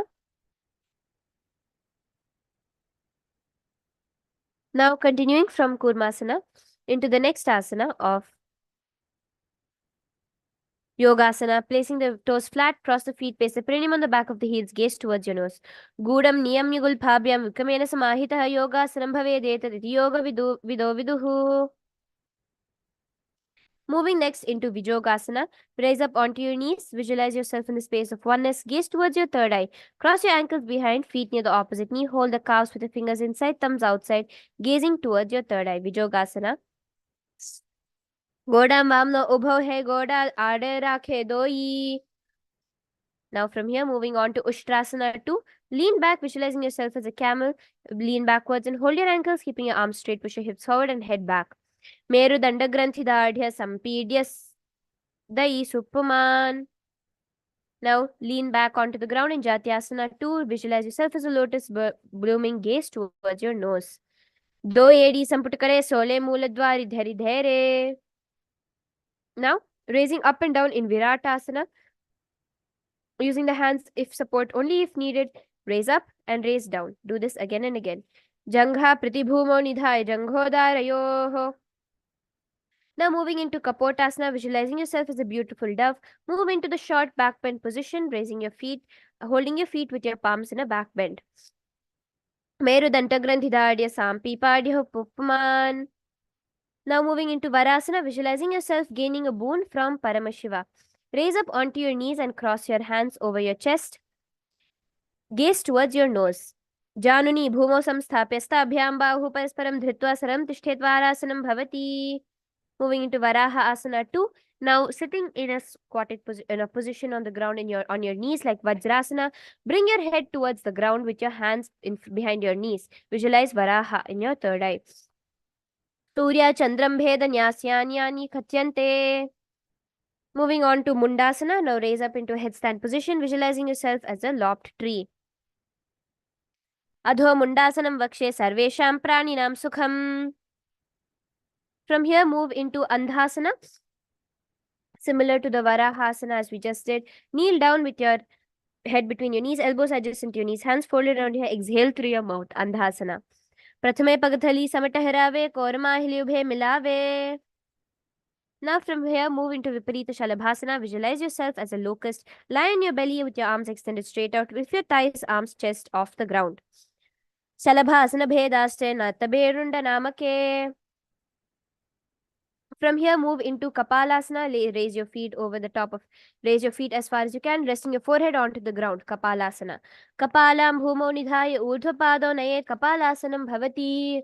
Now in the same position, raise your feet over to the top of your head and slowly rest in front of the ground, visualizing yourself as a free and open dove. Akasha Kapotasana. Ushtrasane sthitva charano bheru muthapya mastako pari. Now moving on into Chatakasana, rest on your knees with your forearms on the ground, visualizing yourself as a sparrow. Chatakasana. Purpara abhyam paryantau hastau dharam avashtam bhajanuni. From here now, raise yourself up into Vrishtikasana. Kick your legs up over the ground, resting onto your forearms. Bring your feet towards your head. Vrishtikava pucha pratimangri pashni. Now from here, rest in Vrishasana. Visualize yourself as a bull. Place the perineum down on your right heel, keeping the left foot outside of the hip ankle to the high side. Yamyagul phepada mule vamabhage padetaram. Now raise your body up and up into Lolasana.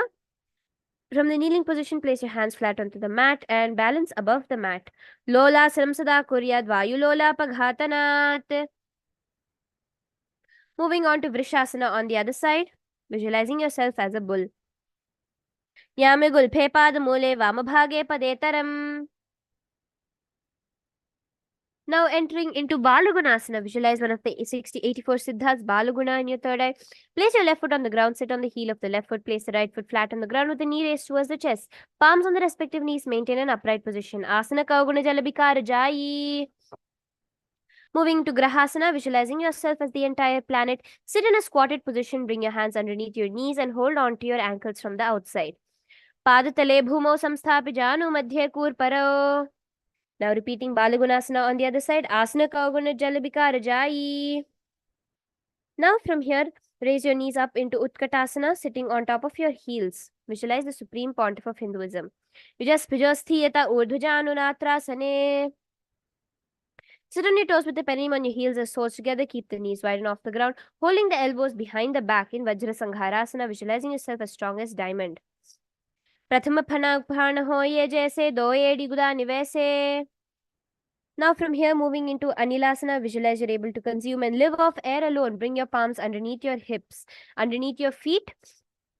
Anilasana. Do hath bhuma paritane kahuni jadina bhilaga ane. Now moving on to the next asana, the Padukasana. In a squatted position, bring your feet on top of your palms and walk back and forth on your mat. Padukasana. Hastataleo padate kritva tishthe gachet Padukasanam bhavati. Moving into Kukutodana, place your palms onto the ground and lift your feet up and up, jumping up again and down. Hastatale bhuma ukritva padatale cha urdhvam, visualizing yourself as a rooster. Now moving into Viparita Nrityasana, raise yourself up into the handstand position and move around dancing. Hastatala abhyam bhuma vashtabhya urdhva padayat kurvan.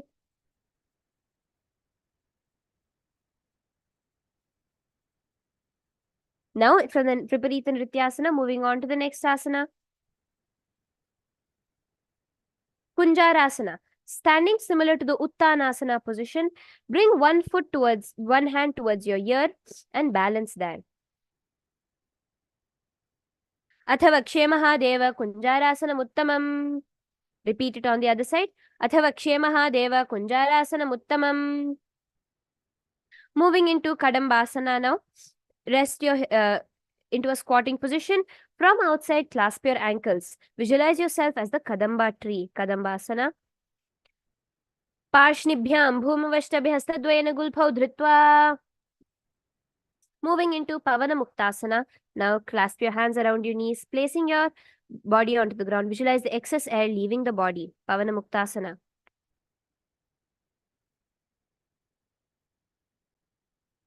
Pavana Muktasana dvyayostu padayopanim latva. Moving into Chakorasana, visualizing yourself as a powerful source of energy.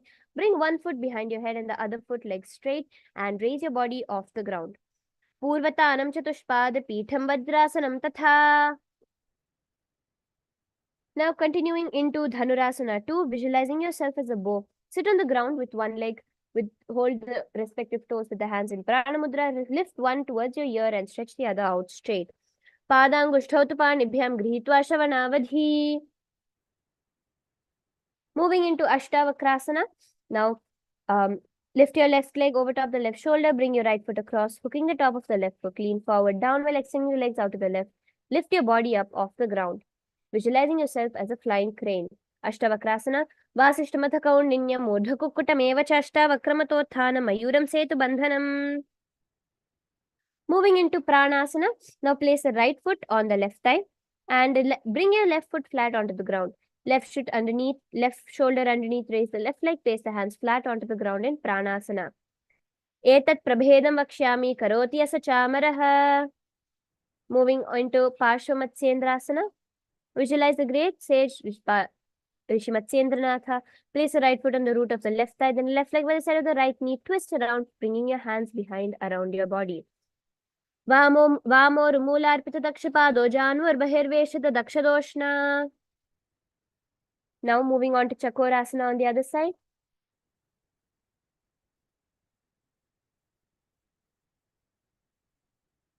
पूर्वतानां चतुष्पादं पीठं वज्रासनं तथा. Moving on to Dhanurasana on the other side. पादाङ्गुष्ठौ तु पाणिभ्यां गृहीत्वा शरवणावधि. Continuing into Ashtavakrasana on the other side.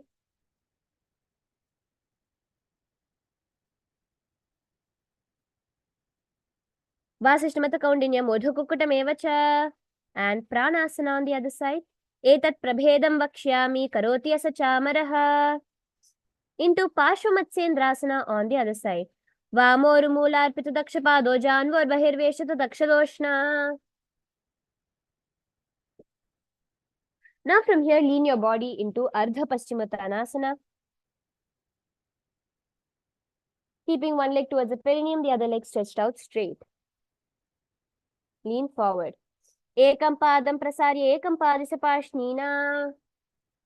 Now the leg which is at the perineum, turn it outside the hip and raise the other foot towards your forehead in Kraunchasana, visualizing yourself as a crane. Vasishtamata kaundinyam modhukukkutam evacha. Moving on into Ardha Paschimottanasana on the side, lean forward. Ekam padam prasarya ekam padisya pashnina. And Kraunchasana on the other side. Athavakshe Mahadeva. Vasishtamata kaundinyam modhukukkutam evacha.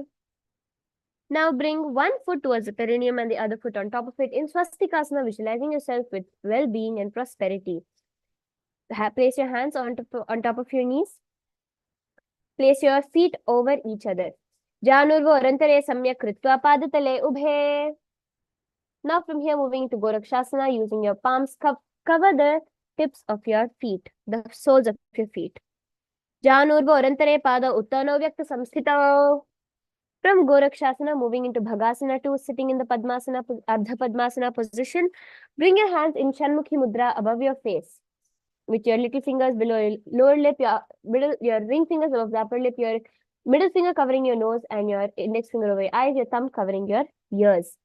Vavapa Ashnau Godau Samsthapi Dakshangri Vama Janghane. Now from here, move into Yogasana 2. Place your feet on top of the opposite knees. Place the hands in the ground, palms facing up. Keep your spine straight, gaze towards your nose. Uttana Ucharanau Kritva Samsthapyo Parijanunoh.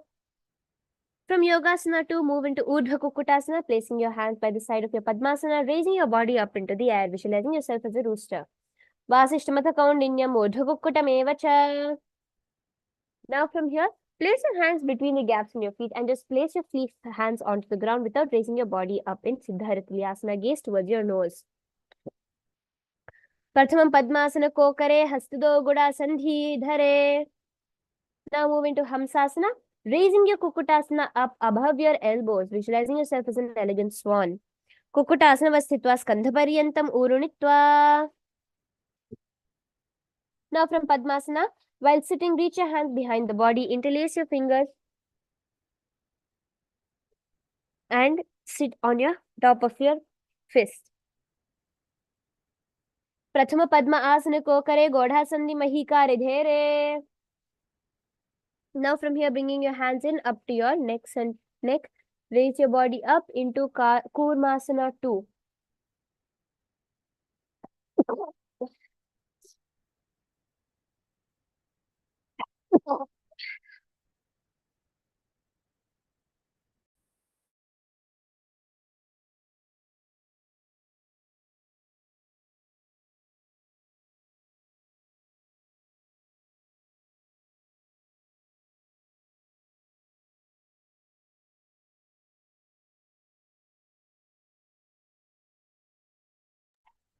Bami Jang Paridakshina Pave, Dahini Jang Paribamilyave. Moving into Granthi Bedasana. Now bring your palms towards your neck from between your toes. Bring your chin towards your palms. Rejoice your knowing in Shiva's secret knots posture. Athakshenila Kantha Granthi Bedasanam Shubham. Moving on to Uttana Kurmasana. Lean back towards your back, bringing your palms towards your chin in the same position. Kukutasana Bandhastam Karabhyam Dhrita Kandharam. From here, moving into Pangu Kukutasana. Now, raise your body up and in a similar position, bringing one palm over the other, holding the wrist. Raise your body above the ground. Pangu Kukutasana. कुक्कुटासने स्थित्वा एकेन हस्तेन अन्यस्य मणिबन्धं धृत्वा. Now repeat Pangu Kukutasana on the other side, visualizing yourself as a rooster. Kukutasana sthitva ekena hastena anyasya. Now from there, take your hands out, moving into Gridrasana, visualizing yourself going beyond all greed and covetousness. Bring your palms into a, clasping both your palms together with your thumbs into your throat center. Place your elbows onto your feet. Gridrasana. Janurvo orantare pada uttano vyakta samsthito. Next is Padmasana. Now, sitting in the Padmasana position, hold one hand over the other, the palms facing upwards. Keep your spine straight, gaze towards your nose. Uttana, place your palms over each other in front of your navel center. Uttana, Ucharana, Vidhaya, Vidhivat, Saksitau, Yogirat. Now, from here, moving into Padmasana 4, place your palms onto your knees, visualizing Paramashiva in your third eye. Etat Padmasanam Kuryat Pranavayu Prasiddhaye. Now from here, moving into Karmukasana. In the Padmasana position, hold one toe with one hand and the other one placed on your knee. Pull the toe back, visualizing pulling a bow. Athanyasana ma vakshe yoga puraka rakshanat. Repeat Karmukasana on the other side. And from here, moving into Karmukasana 3, visualize a bow. Now, putting your hands behind your back, cross them backwards, holding on to the opposite toes in Karmukasana. Karmuka Asana Satya Udare Pura Yet Sukham. Now releasing the bandhas, visualizing yourself as Paramashiva's act of destroying. Enter into Dridhasana, continuing to hold your toes behind your back in the Prana Mudra. Urubhyam Uparisthapya Padayutmam Prayatnataha. Now lean back and lay flat onto the ground in Nagrasana, placing your palms behind your back, visualizing yourself as a snake, gaze towards your nose, Nagrasana. प्रथम पद्म आसन कोठाने दो हाथ पाछाने आमने. Now moving into Khandukasana, visualizing yourself as a ball. Bring your body into the ball position, your knees towards your chest, your hands wrapped around. Bring your forehead towards your knees. Khandukasana. Vetrasane sthitva hastapada nikshut murdhvam nayet prishtavam shena bhumim pothet. Khandukasana bhavati. From here, moving into Urdhva Pavanasana, let your knees face towards the sky, bringing your hands underneath your head, sideways. Relax here in Urdhva Pavanasana.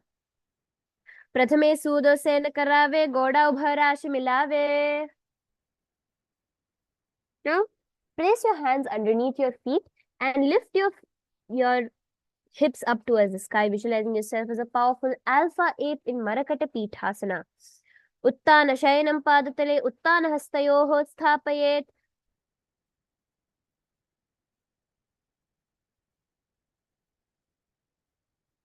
Now from here, moving into Uttana Shikhi Pitakasana. Now bringing your palm, resting your hips onto your palms. Stretch your legs out in the Jalandhara Bandha. Visualize the SPH, Uttana Shikhi Pitakasana, gazing towards your nose. Janghor Bhalahi Naschet, Uttana Shikhi Pitakam. Moving into Narakasana. Now raise your feet up towards the sky, balancing with your hips.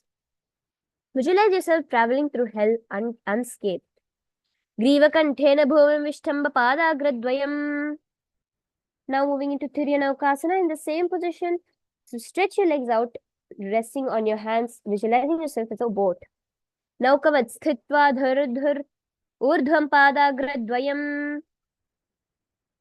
And now into Dhwajasana, visualizing yourself as a flag.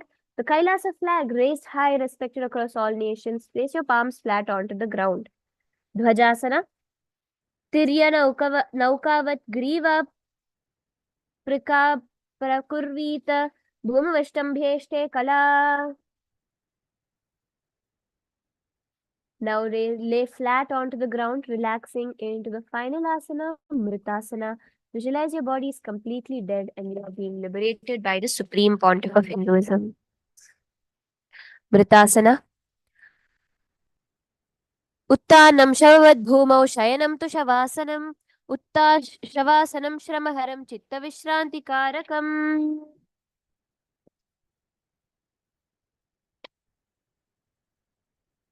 Rest here for a while.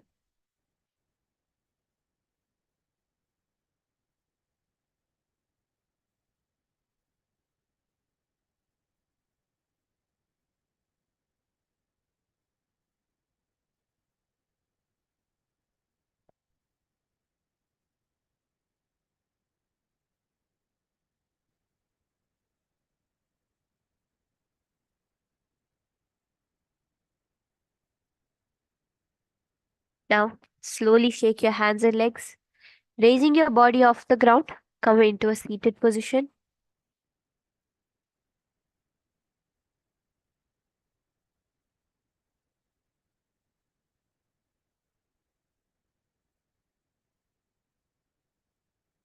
Congratulations to all of you who stuck with us throughout the 308 asanas. You have successfully completed the Dvitiya Vinyasa Krama sequence.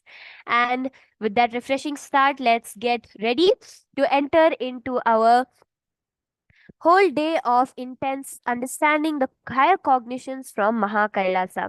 So take a few minutes to go get ready, get refreshed up, drink some water, and wash your face to be ready to experience the power manifestation that will manifest the Shakti Avishkarana that happens as a result of yoga. Nityanandam. With that, let us end with the Purna Mantra.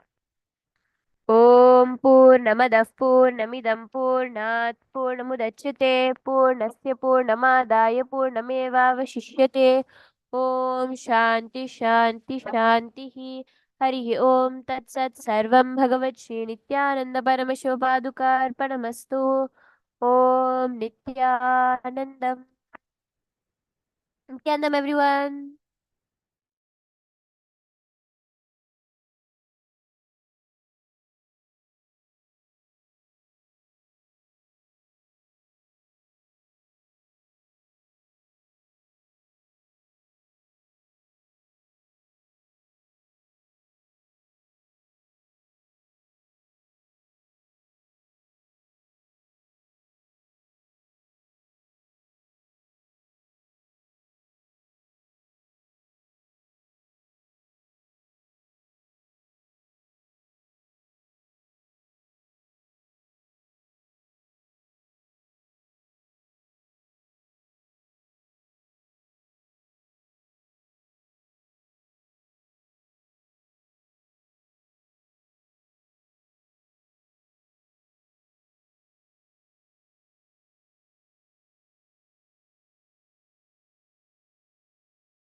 Nithyanandam Paramasukadam Kevalam Jnanamurtim Dvandvatitam Gagana Sadrisham Tattvamasyaadhilaksham Ekam Nityam Vimalamachalam Sarvadhi Sakshi Bhutam Bhavatitam Trigunahitam Sadgurum Tam Namami.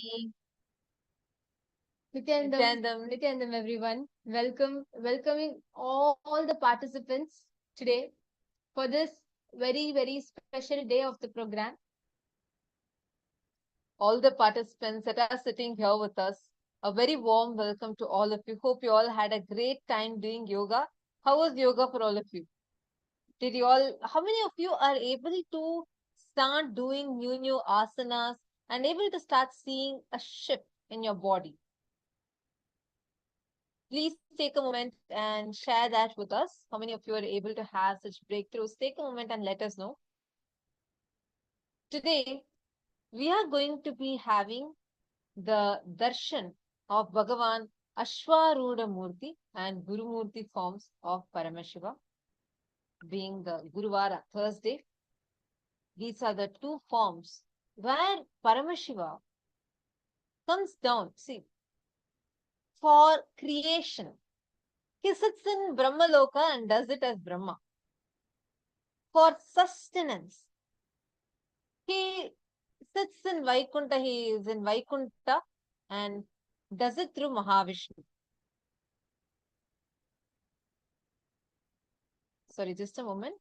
I see that in some places, some of the Zooms, you all are not having a feed. I request a few minutes. Our team is immediately going to be fixed.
Kailasa, the good God country. Hinduism has something great to offer. Hindu god Paramashiva is good. We love him not just because he gives us what we want, but because he is good and he has so much to offer to the world that makes the best nation. Hindu God has life positive, all-inclusive, good, spiritual, social, political, and moral principles.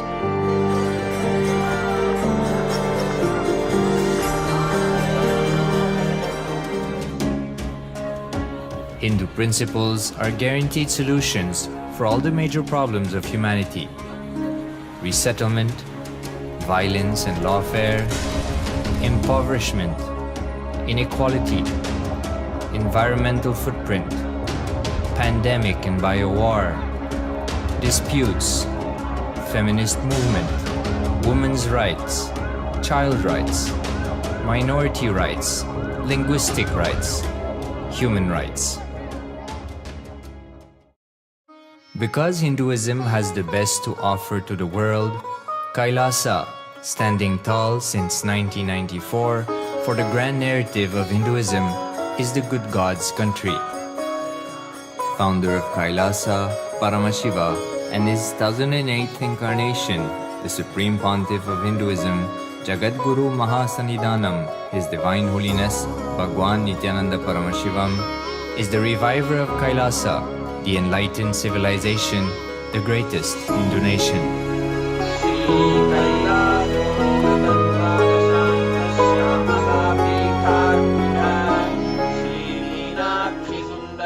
His Divine Holiness was birthed by his predecessors of enlightened masters, great rishis, munis, siddhas, who predicted and recognized His Divine Holiness, Bhagwan Nithyananda Paramashivam, as an incarnation of Paramashiva, as per the science of incarnation described in Hinduism. From his first Chaturmasya at the age of 3 in the year 1980 until the age of 16 in the year 1994, the Supreme Pontiff was trained for the revival of Kailasa. He began reviving Kailasa from the age of 16 after the coronation on the 25th May 1994.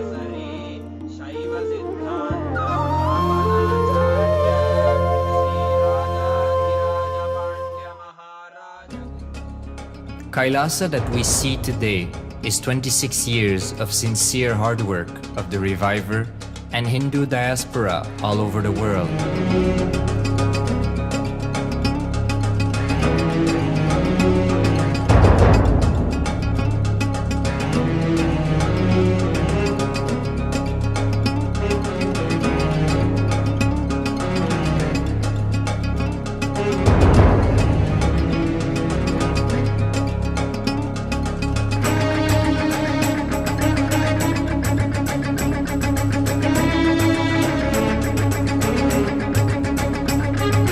Kailasa has a potential population of 2 billion Hindus worldwide, with over 100 million applications to its citizenship already applied.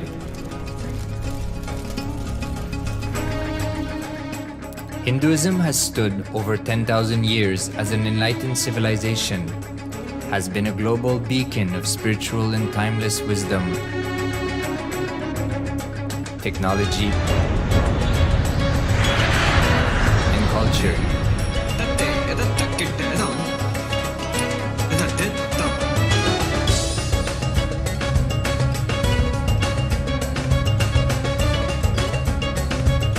He's wearing a grey jacket.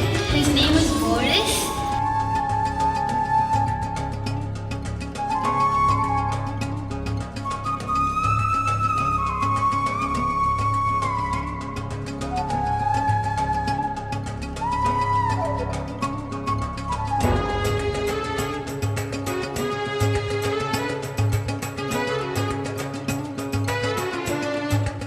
The world's ancient civilization produced more than 40% of the world's GDP.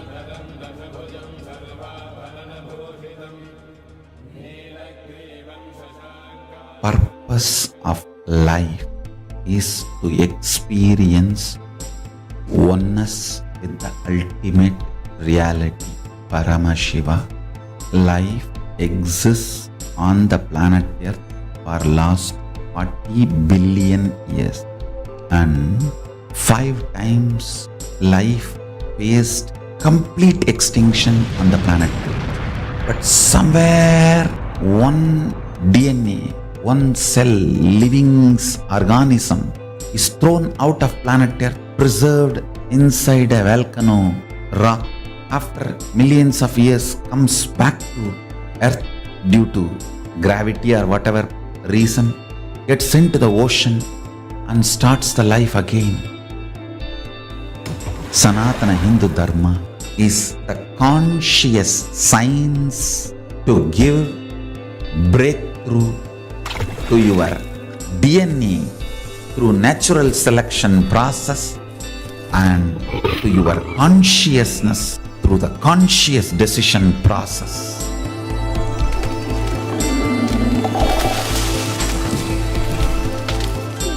Sanatana Hindu Dharma is a sacred spiritual science. It is not bunch of do's and don'ts. No. Please understand, it is the revelations of sacred truths, cosmic truths, powerful cognition. It is still alive, that science is available, time-tested, foolproof. This science of living enlightenment is the complete solution for all the problems individual or society or modern day humanity is facing. Then you will understand all the problems of the modern day humanity. Sanatana Hindu Dharma is solution. Whether the terrorism or climate change, natural calamities or man-made calamities, for all the problems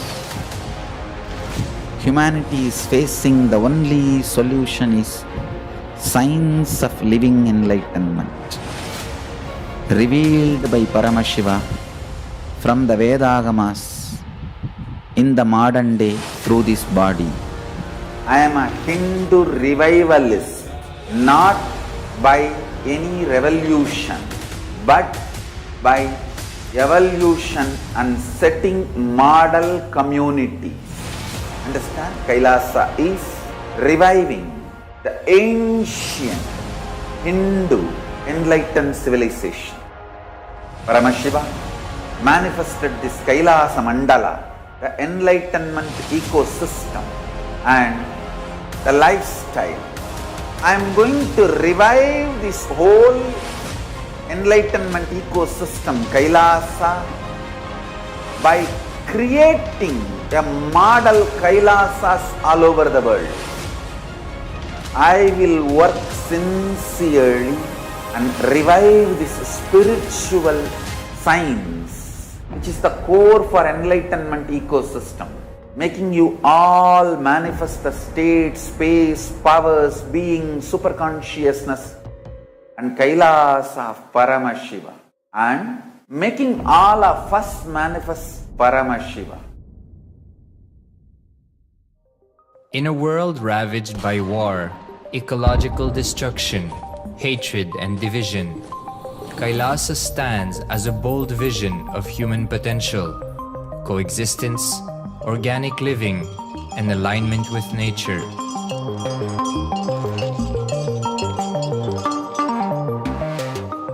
Over the past 50 years, the world has seen the creation of dozens of new countries, and so if anything, it would be odd not to see a new country formed in the 21st century.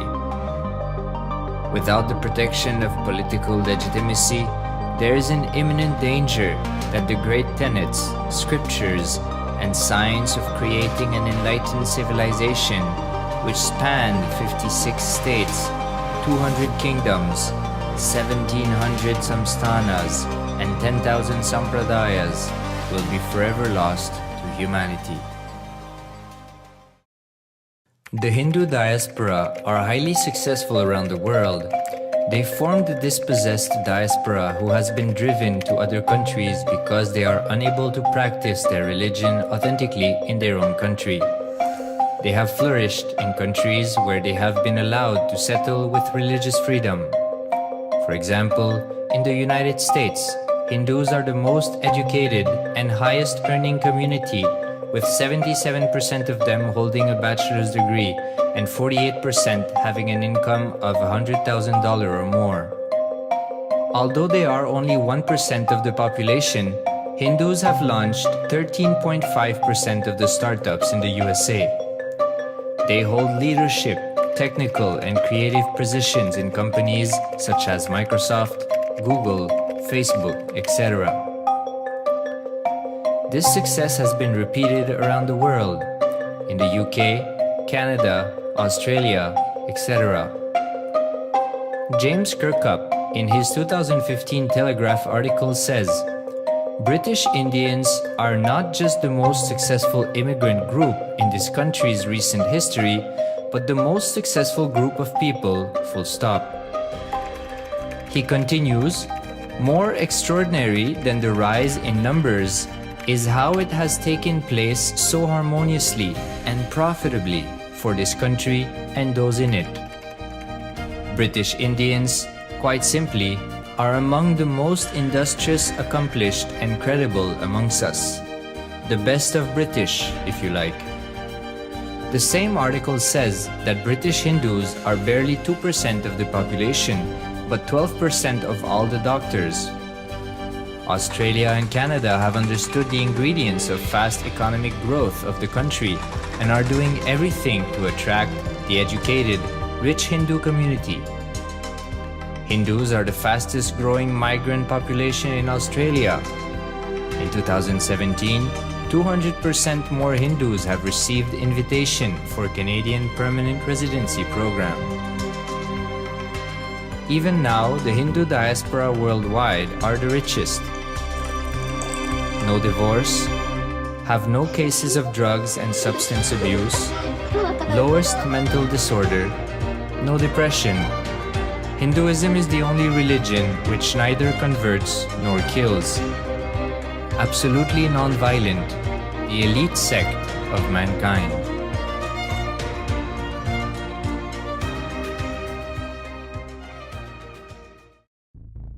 Because the Hindu diaspora worldwide and the Supreme Pontiff are successful in spreading their spiritual Hindu message of openness and inclusiveness against the forces of hatred and exclusivity, they have become the victims of relentless attacks by multi-armed apparatus of state power.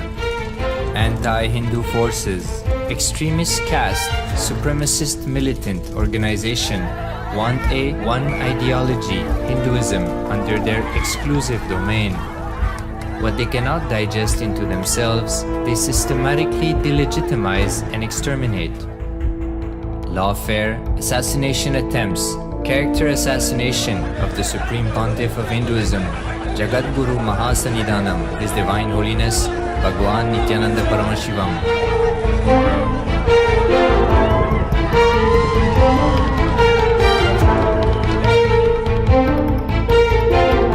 Attempted assassination and assassinated Kailasians.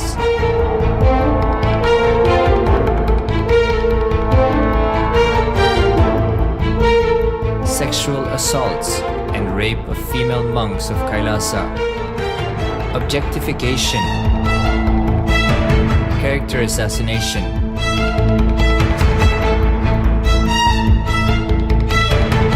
State-funded child abuse and sexual abuse on the children of Kailasa. Then I told I don't want to see a picture. Then I told I don't want to see a picture. Then they showed him a picture. State-operated embezzlement of funds, properties and assets donated by the Hindu diaspora worldwide for the purpose of the revival of Kailasa.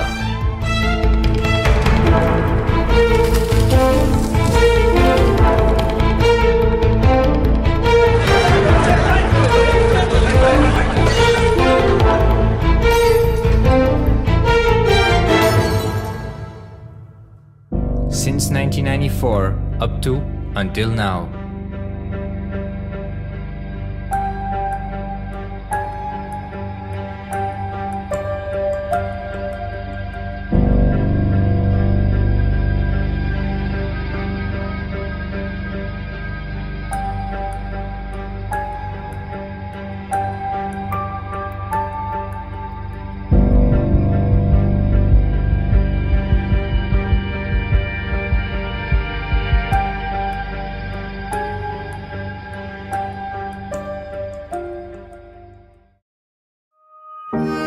Building a nation is not a project accomplished overnight or by virtue of hope.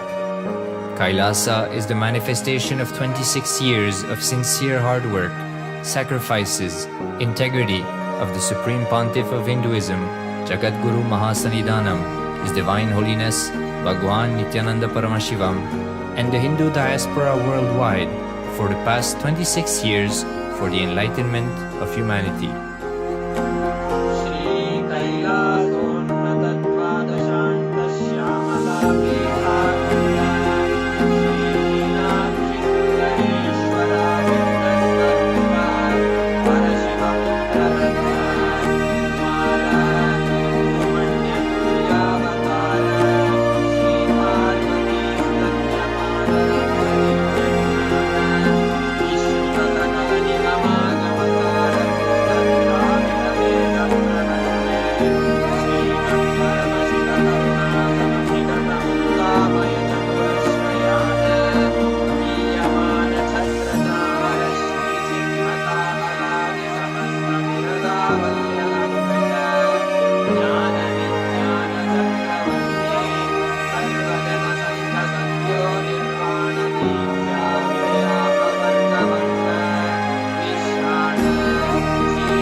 Nithyanandam.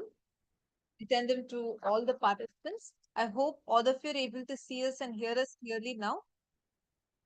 If all the participants are able to see us and hear us, please do let us know now. All the Paramashivoham Level-3 participants. Earlier we had some issues with your Zooms getting our feed. Ma Hedi Shlak, Ma Julie Silla, Ma Ratna Prabha. Please let us know. Are all of you able to see us and hear us? Okay, wonderful. Great. Glad that all of you are able to see us and hear us. Wonderful. Let us get started with our sessions for today. I sincerely apologize. We had a small technical difficulty. And do not worry, you did not miss out on anything. And we're going to now only be entering into the day. Today, being the auspicious day of Guruvara, the Thursday is Guruvara, very auspicious to Guru. We are going to be learning about how to connect with Guru. Manikavasagar, one of the 4 main 9 months. See, there are totally 63 9 months. Out of them, all of them are like great devotee of Paramashiva. 4 of them are called as the main people. Tiruvarachelvar, Tirunavakarasar and Tirujnana Sambandar, Manikavasagar and Sundarar. Out of this Manikavasagar, 4th one, Manikavasagar, he is known for how his very power is his devotion to Paramashiva. Today, we are going to be experiencing the 2 forms which Paramashiva himself assumed, Ashwaruda Murti and Guru Murti forms of Paramashiva, which he himself came down physically just for Manikavasagar. And actually through this whole Leela, right, of Paramashiva, how he comes down for Manikavasagar, we all will learn or see that dimension of Paramashiva, that to what extent he will go just to protect his devotee. You will literally see that whole sweet, loving dimension, the deep feeling connection that Manikavasagar had with Paramashiva and the love that Paramashiva had towards Manikavasagar, the extent that Paramashiva would go to protect his devotees. So today we're all going to be learning this, experiencing, tasting this dimension, and let us all get ready for that. So the first session that all of us are going to be entering into is a session on Samipya Samadhi, the state of Samadhi which you experience while you are living around the Master. Literally, what does that mean? How is that space? Actually, this is the first space. This is a space that Manikavasagar experiences with Paramashiva. He's in the Samipya, like literally he lives next to Paramashiva. He says he forgets the whole world. He forgets his everything else when he lives around Paramashiva. And that space, Samipya Samadhi, is too sweet, too blissful a space to be in. So when actually the story is so beautiful, it is through this space first, he actually meets Paramashiva. So we're going to be learning about what is that state.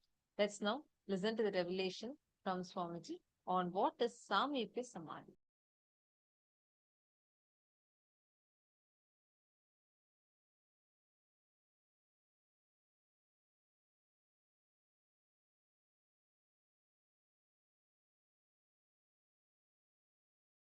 The Purana Jivan Mukti, Videha Mukti, Kailasa Padavi, Salokya Samibhya Sarubhya Sayujya Mukti is only possible from planet Earth, Buloka.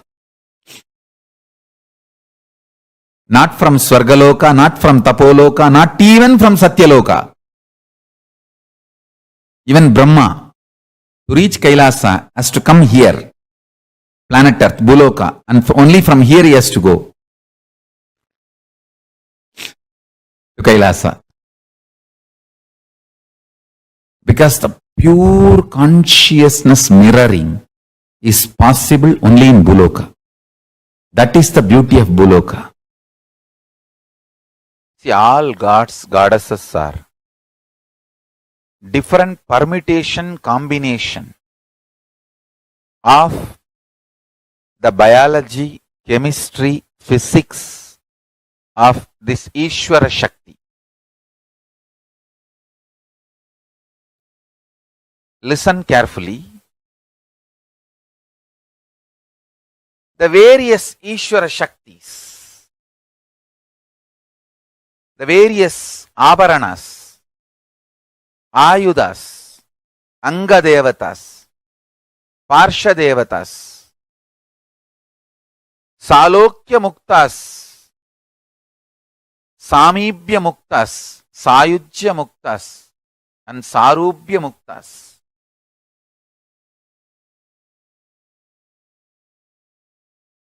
All of them are just different permutation combination of Ishvara Shakti. Someone who has mastered manifesting Ishvara Shakti and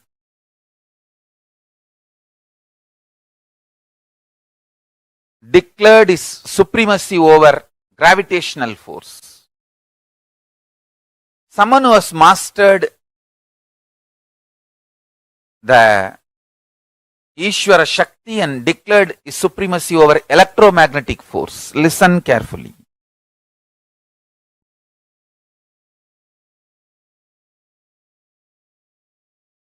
In temple, 4 important items: Vimana, Gopura, Garbhagraha, Moola Devata. Listen to these 4. All the gods who mastered gravitational force will be carved in Vimana. Vimana represents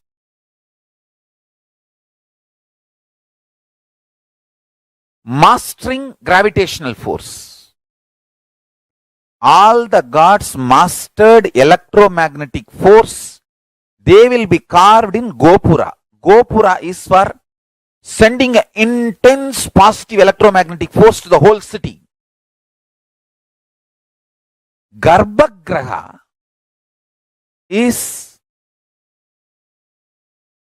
intensely to radiate Ishvara Shakti, mastering weak nuclear force.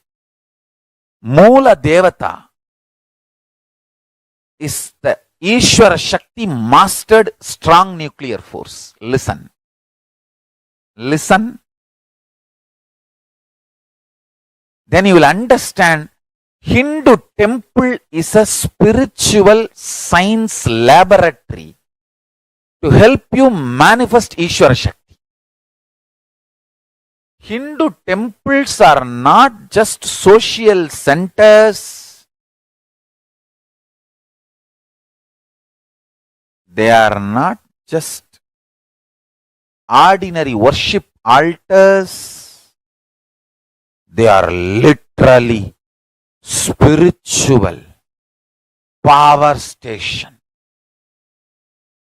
The station for charging you with Ishvara Shakti.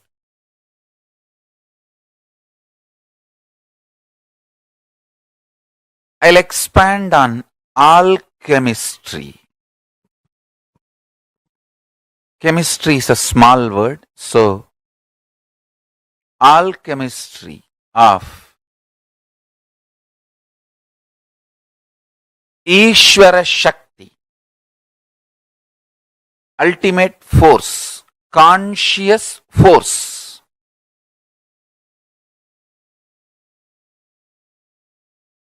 Understand?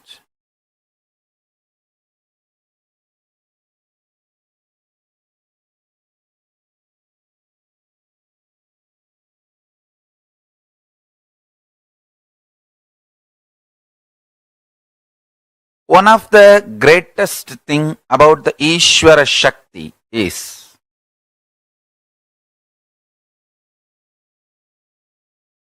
not only it is the supreme force,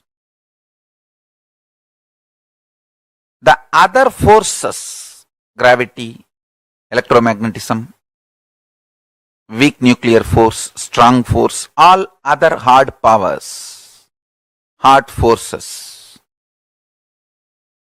all other hard powers, hard forces, everything. Whatever quantity they may be, this Ishvara Shakti can nullify all of them, play with all of them, change any of them into anything. It can just like that supersede everything. Understand? Knowing Ishvara Shakti, even manifesting little bit of Ishvara Shakti, Svalpamapyasya dharmasya trayate mahato bayat. Even little Ishvara Shakti manifested, even if you do small, simple, initial level power manifestations, like moving the coconut, moving an object, or third eye power, even those small, simple, initial level power manifestations. Svalpamapyasya dharmasya trayate mahato bayat. Removes all fears from you. Understand?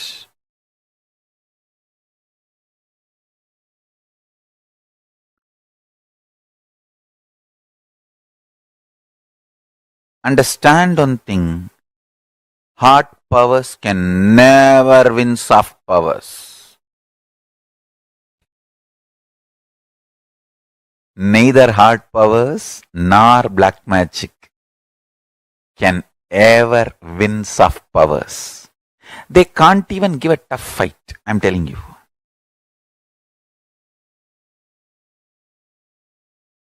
Pure soft powers, the divine powers, ultimate powers,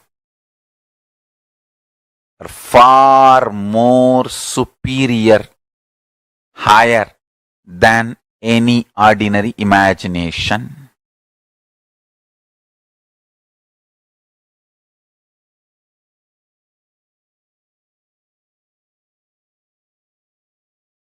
Understand?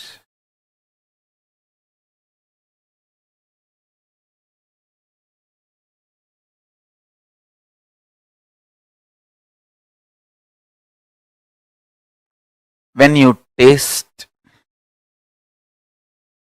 Ishvara Shakti, the first and foremost happens in you is all fears just disappearing. You will strategize, you will plan, but you know thoroughly Kala Bhairava is protecting you. With their protection and blessing and their guidance, you will be strategizing.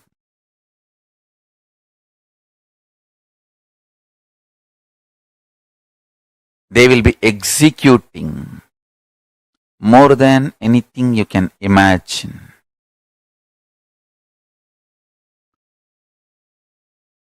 Conscious existence, awakened conscious existence in you, when it manifests as ultimate force, Ishvara Shakti, not only the gravitational force, electromagnetism, the weak nuclear force and the strong force can be nullified, played around, superseded. Not only these four forces already understood by science, there are other four forces not yet understood by the science, totally 8 forces, all the 8. You can just play around with them with the Ishvara Shakti. And Once you are initiated and started manifesting powers, you become Ishvara to yourself, to your life. And if you continue to remain integrated, non-violent, understanding the principles of life, you can become Ishvara for more people.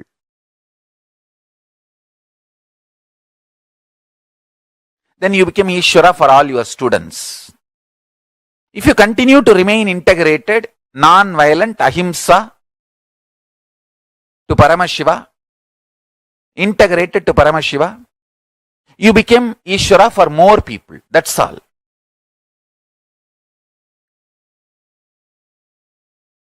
Everything finally boils down to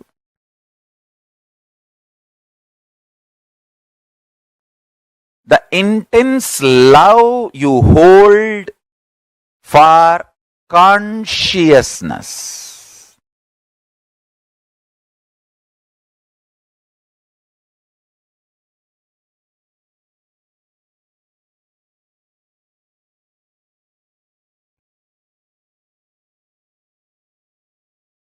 Intense integrity you hold to Paramashiva and his work.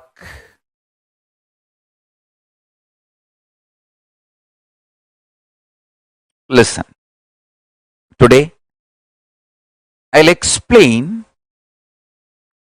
how to manifest Ishvara Shakti, ultimate force, in all four levels as physical reality. The gravitational force level, electromagnetic force level, weak nuclear force level, strong nuclear force level. In all four levels, how to manifest Ishvara Shakti and master these four forces. Listen, it is, the good news is it is too simple. Understand, I still keep myself alive and go on talking to all of you every day to tell you the truth.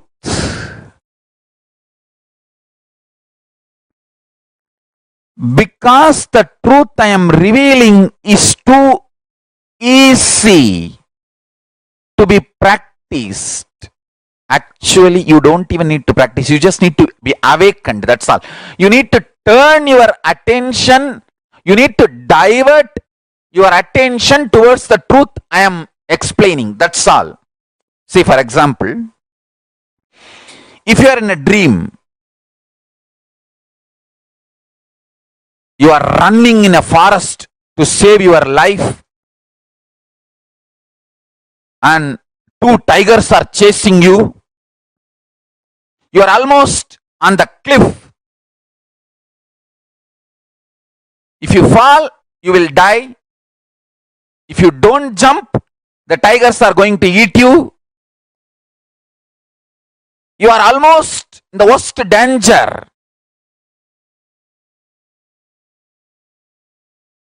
You think somebody should come and give you a gun to help you to kill the tiger, or somebody should hold you when you jump. Nothing is required. All you need is a wake-up call, whether lovingly, Mama, or Dad, whatever. Actually, the tone of the wake-up call does not even matter after you wake up. You just need wake-up call, not gun or a net, somebody to save you, nothing. Understand? Same way, now you just need to divert your attention towards the truth I am revealing. It is too easy. The good news is it is too easy and too simple. Understand an important basic truth. In Veda Agama, Shaiva Sampradayas, physical presence of the Guru is not only required, it is mandatory for highest enlightenment to manifest through you. Of course, see, there are clear different components, dimensions. Like only if it is about state, means peace, kind of a consolation. For that, you just need to get their words, that's all. Nowadays, you can get anybody's words just through the internet. Then, you see, if it is all about only gaining some consolation, thought current, a state, then physical presence of the person who is teaching you is not required, and you also can't give the title Guru for him.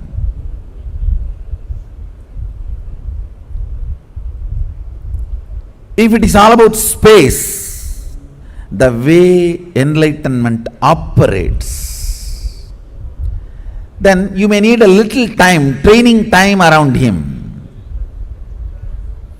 But if it is all about an important component manifesting powers of enlightenment, Sadashiva, then physical presence is not only required, mandatory.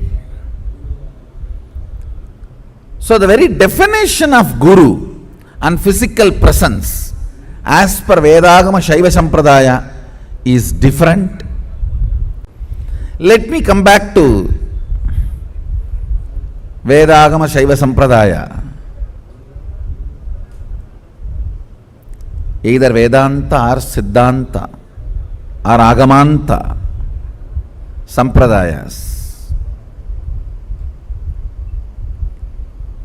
Vedanta or Siddhanta or Agamanta Sampradayas, physical presence of the Guru is not only required, mandatory, and move to the space of Samibhya Bhukti, and maybe enjoy the Samibhya Mukti intensely and manifest Sadashivatva completely, intensely, state, space and powers.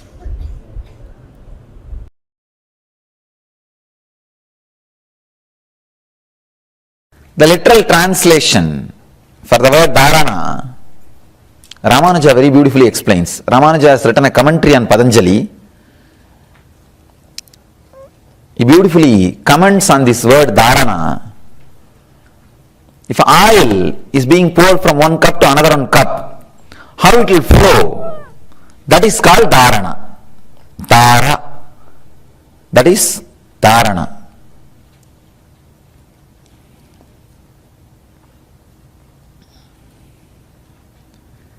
Unbroken way. If your mind flow is centered on one, Dharana will happen. Please understand. Your mind can be alive only in a broken way. Just in a broken way. It can never be alive in as a steady flow. Now, when we do a steady flow, two things will happen. If you are intellectual type, you will be completely frustrated and your mind will disappear. If you are emotional type, you will be completely pouring your whole being, mind will disappear. Both the way, Dharana will do its work. If you are intellectual, you can never love anything including you. No, it's true. And I am not condemning being intellectual. You see, being intellectual or being emotional, both are equally stupid. No, both are pros and cons. So all I am saying is I am trying to give method for both the people to experience the being, which is beyond intellect and emotion. See, with intellect, the big problem is I have seen with intellect, they will never feel connected, but once they feel connected, they will do the whole thing. With emotional, they will feel connected, but maintaining is a big job, high maintenance. There are some devotees, high maintenance. Constantly you have to give attention and pep them up and feel them comfortable. Constantly I have to prove that I love them. It's a big job. Maintenance becomes a big job. And with intellectuals, they don't expect that. First of all, feeling, the intellectuals only struggle is in the initial level. But with the emotional people, struggle will not be initial level forever. So whether you are intellectual or emotional is not a big thing. I am not condemning intellect or condemning emotion or anything. All I am saying, simply stating the fact and how you can be the being, means the conscious centered person, awareness centered person. Dharana straight away will start working on you. If it brings frustration, don't bother. It is meant to do that. If it brings a deep flow, be relaxed. It is meant to do that. It can bring anyone. It can bring anyone. Dharana, very beautifully, Ramanuja explains. Even though Ramanuja promoted bhakti tradition, compared to the depth of Ramanuja, the intellect, the sharpness. After all, Shankara is a young guy. Whatever is said and done, in the intellect, nothing compared to Ramanuja. Breaking the words and giving meaning. He very beautifully explains Dharana. Now the ideas which we see about Dharana are from Ramanuja. Very amazing commentary.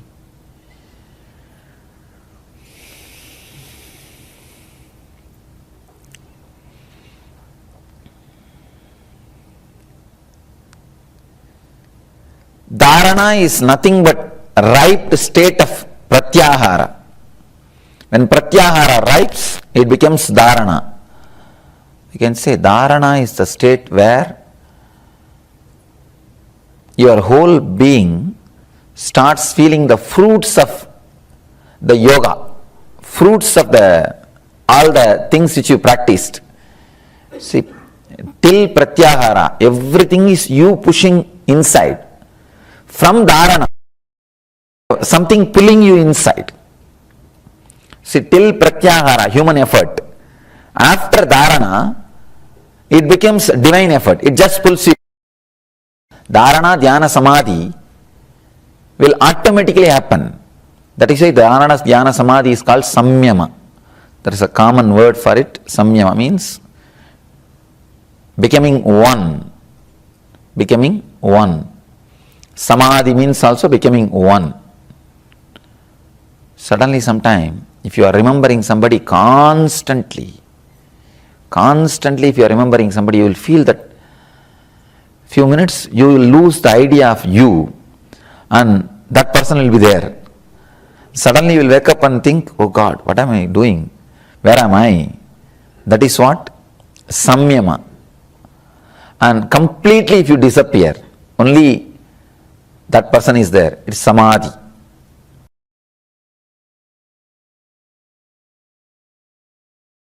Just picking up one flower in the street and offering it to Mahadeva is not small.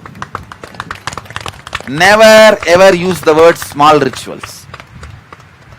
Just snake, if it bites you, you won't die.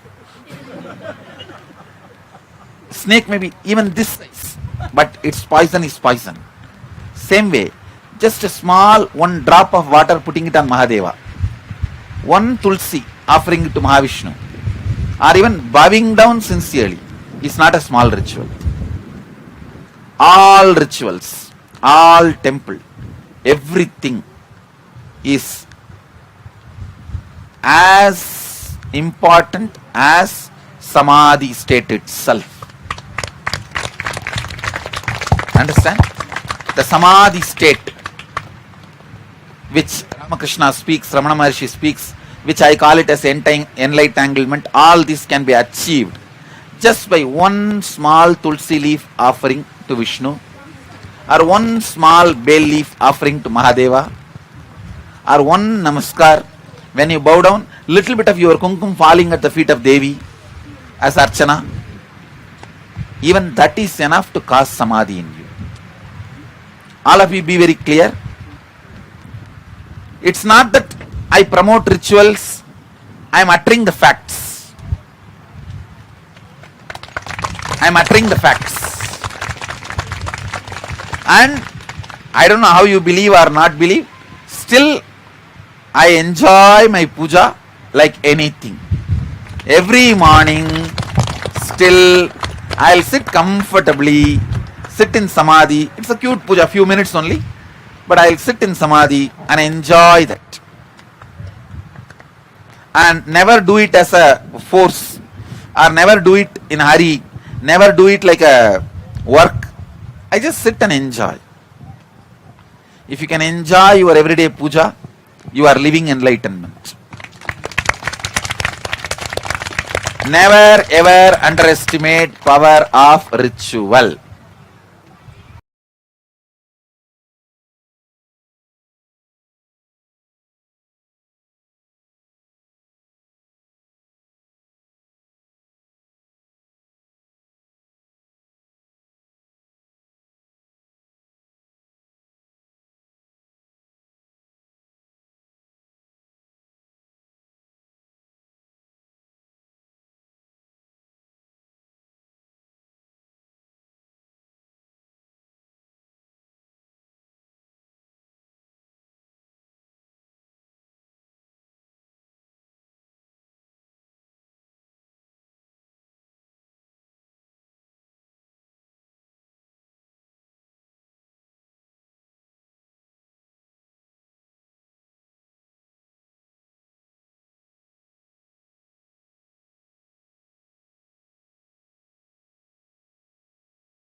Samkhya Samadhi means living around the Guru, experiencing that sweet oneness with the Guru. There are four types of such samadhis that exist. Where first you come to Salokya, you live in the same space, the breathing space as the Guru. Next is Samipya, where you live right next to the Guru. You start, the next is Sarupya, where you start becoming the form of Guru. You start wearing the dress like him, the hair like him, everything you start aligning to him. You start radiating him in your actions. The next is Samipya.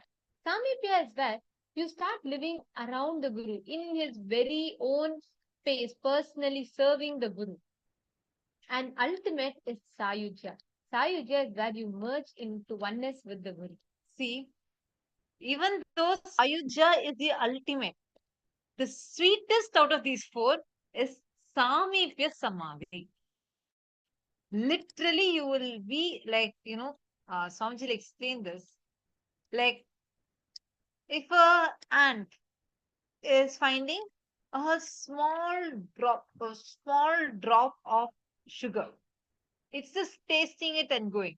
That is how we come experience Swamiji in the program, and we just take a teeny tiny drop of, let's say, a syrup or something, just enjoying it, and the ant goes away. But Samipya Samadhi means literally it is having an entire huge sugar cube, such that it can go on enjoying its deliciousness and sweetness and living with it for the rest of its life. That is Samipya Samadhi. Sayujya Samadhi is when that ant literally merges with the sugar cube itself. There's no difference between that and the sugar cube. It's the ultimate state. But the sweetest is Samipya Samadhi, where you get to enjoy, witness his leelas, enjoy the nectar, the divine nectar of living around the avatar. Really telling something that's so beautiful, something like literally you may wonder why are so many people, whatever they're having such good backgrounds, they're like, uh, many people will think they have the best life as what society wants. But why are they leaving everything just to be around Swamiji? Why? Because that is the sweetness that you get to experience, no matter how many millions of dollars you have, no matter what so-called best things you have in your life. Even if you feel that yes, whatever I want, I'm manifesting, despite of all of that, living around Swamiji, nothing can be compared to that. Samipya Samadhi literally means you start operating from the context of the space of Advaita. Every moment you will just get to witness, oh my God, this is how Swamiji handles the situation. See, for example, when we say the word responsibility, yes, you may understand that word or leadership. You may understand it from the context of what Swamiji has revealed about leadership consciousness, what Swamiji has explained about responsibilism. But when you live around Swamiji, you start experiencing what that space actually is. You start actually cognizing by seeing how Swamiji lives and operates. I'll give you an example. Whether like the smallest example would be how Swamiji will say about how you need to micromanage as a leader. You need to get into details. Swamiji will teach us all of these qualities, right? But when you see Swamiji himself do that, the Swamiji will start early in the morning. Swamiji will start going rounds in the Adinam. Everybody would be people will be doing yoga. Swamiji will also come do yoga along all of us, and then Swamiji will go for rounds. Swamiji will start walking. He'll go into every single department. The Adinam is huge. Who all have been to Adi Kailash? Great. So if you have been to Adi Kailash, you definitely have seen, right, how huge the Adinam is. Swamiji will go starting from the Kalabhairava gate, from the gate all the way till the temple. Swamiji will go. Actually, usually Swamiji first start with going to temples, and then Swamiji start going to every single department. And how Swamiji will micromanage, literally Swamiji will go and see in sacred art the deities that are being made. Swamiji will go and see how the deities are, how whether like they have been made it properly, exactly as per the agamas. Swamiji will check all of these. And during that time, Swamiji will be talking to all the Adinavasis. Swamiji will take a group of Gurukul kids and Adinavasis. And Swamiji will be teaching us, Swamiji will be training us as to how you should be thinking, what it means to be, a leader, what it means to be a responsible person.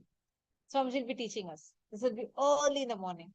And right after that, immediately Swamiji will come and Swamiji will come for puja, for Pada Puja. Swamiji will be accepting the Pada Puja. And right after that, satsang.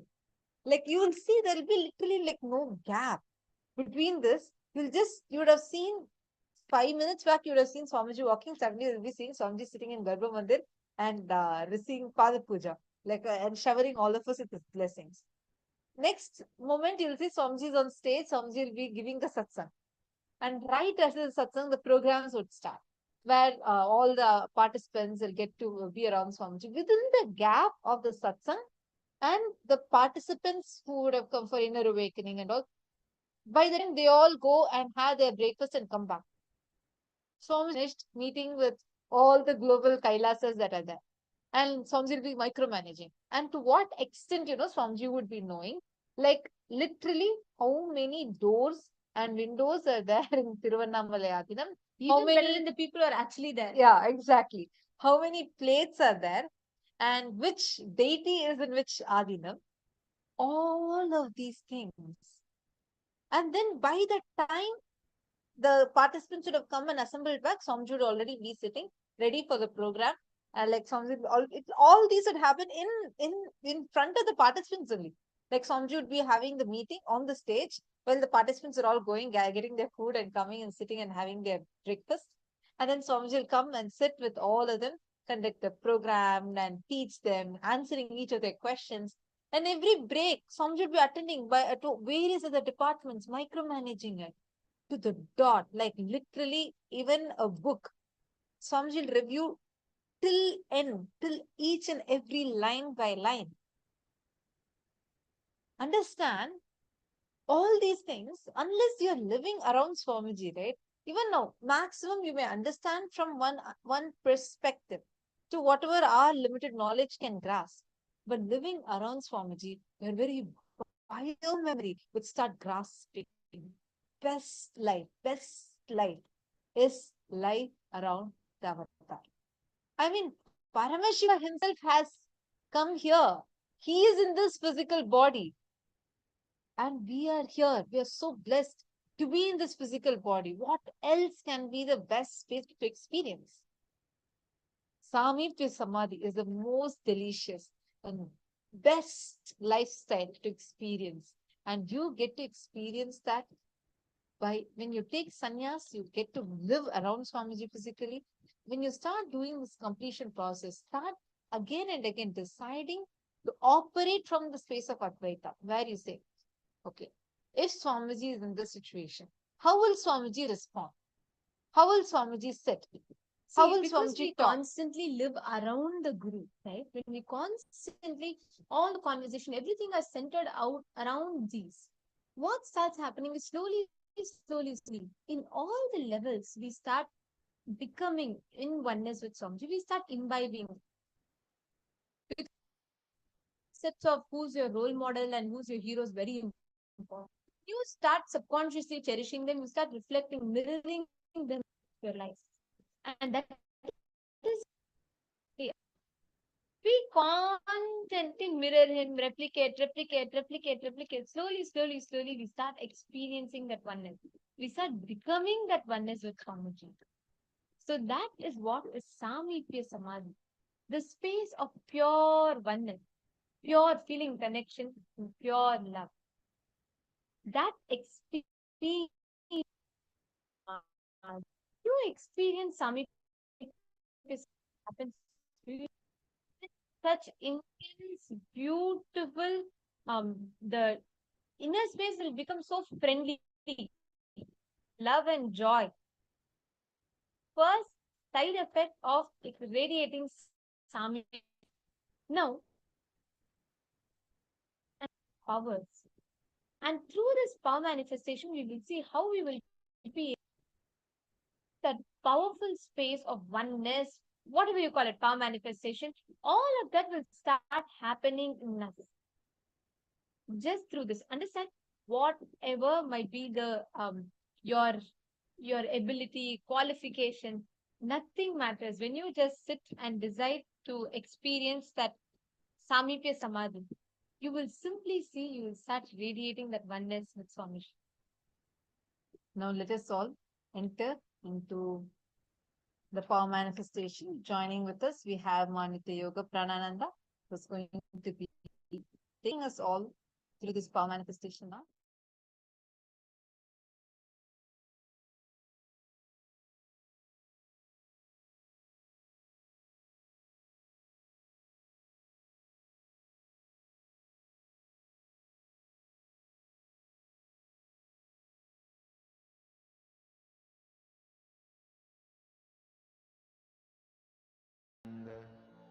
Paramashivoham Om Nithyananda Paramashivoham Om Nithyananda Paramashivoham Om Nithyananda Paramashivoham Om Nithyananda Paramashivoham Om Nithyananda Paramashivoham Om Nithyananda Paramashivoham Om Nithyananda Paramashivoham Om Nithyananda Paramashivoham Om